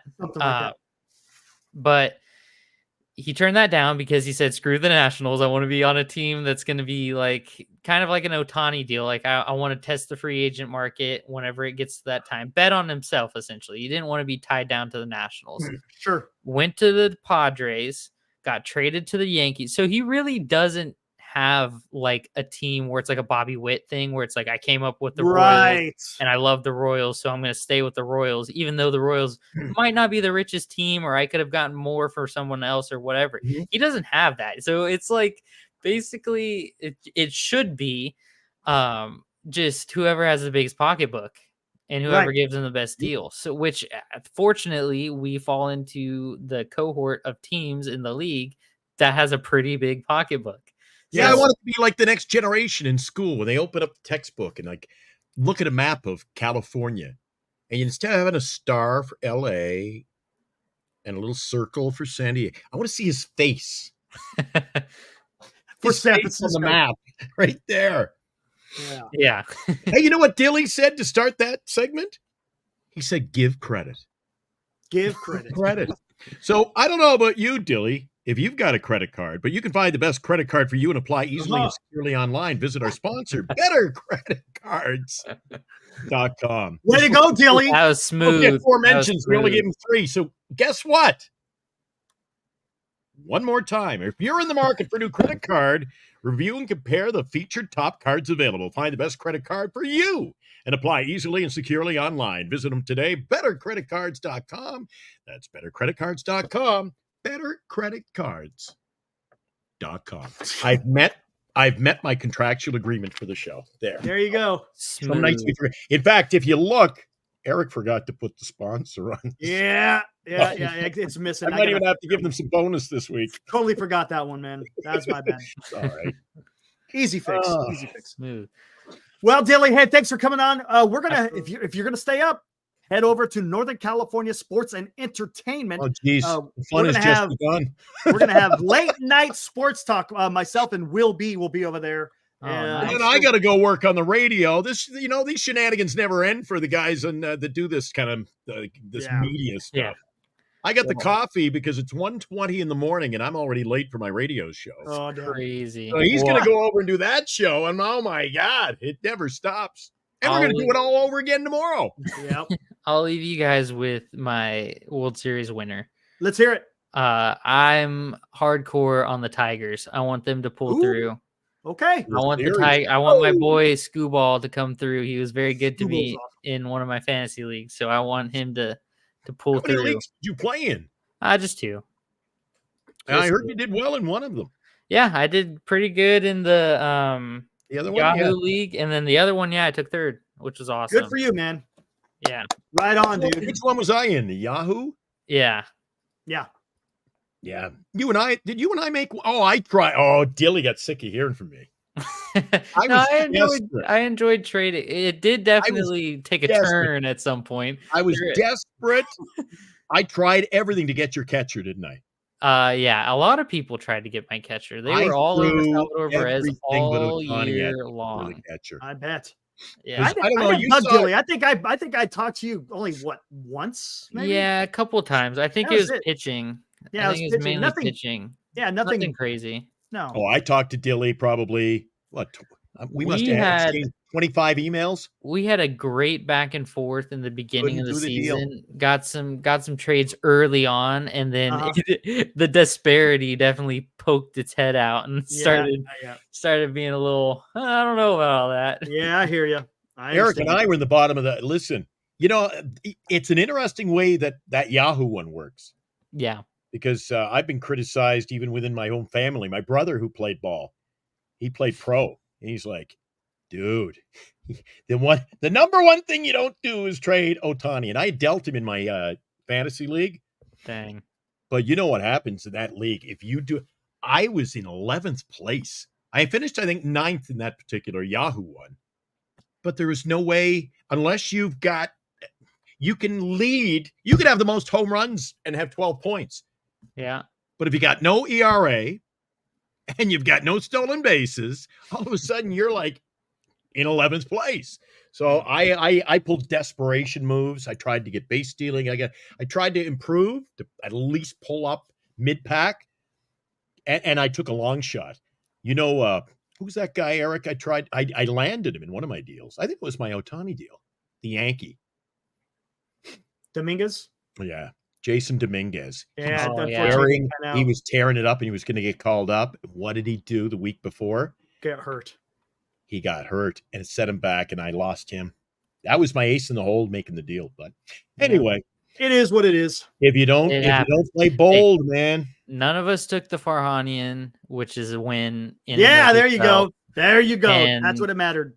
I got to end up splitting second place with Vince, who talked a big game at the beginning of the season. So all around, it was a win. I think Vince was all over the Vince. If you would listen, that's fodder for another show. But let's close with, wasn't Vince on various channels saying that?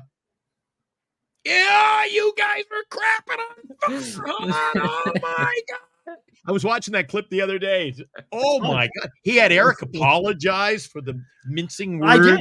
No, honestly. I mean, that was because the offseason had a little bit of potential there. So, I'll admit it.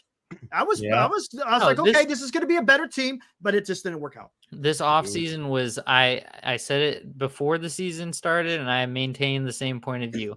regardless of the results of the season, I was happy going into it, and I was going to be happy with the team they fielded. It just so happened that they traded away the team they fielded, and they all got hurt. Yeah, and you know what? To take it a step further, for guys like us who enjoy playing fantasy leagues, it taught me another lesson this year that you can have the number one. I had a great team month of April, made a couple of dumb trades.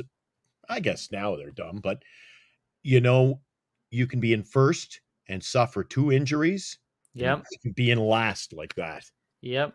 Jung-Hoo Lee got hurt. Yeah, I had Lee at one point, and I had Yamamoto. And when the injury bug hits, holy crap. So I can only, you got to give credit where credit. I'm not going to go down that path, but credit where credit cards are due.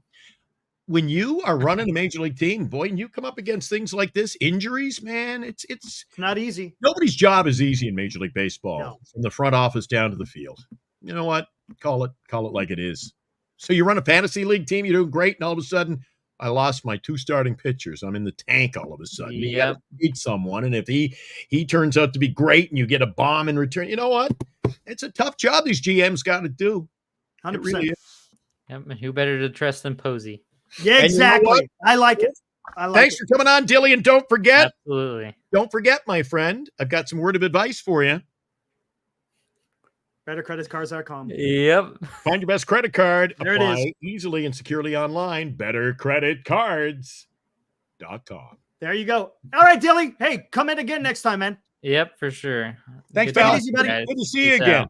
Good to see you. All right, there was Dilly. All right, let's get out of here, man. I'm going to go I start wish that we other saw stuff. Dilly more. Come on back, buddy. Yeah, Come on back sure. in. More often the better. Yeah, he's He awesome, man. Does a great job every time he comes on the air, too. Yes, I love him coming on, man. He does a great job. I love All right, Eric, screw that. Stick around for another hour. We'll do another hour. I'm out of here. Show. I am going to do another hour. I'm going over on the other one. I got to get out of here, man. All right, guys. We'll see you tomorrow. I just 8 poured o'clock. myself a coffee. What's See that? ya! Woo!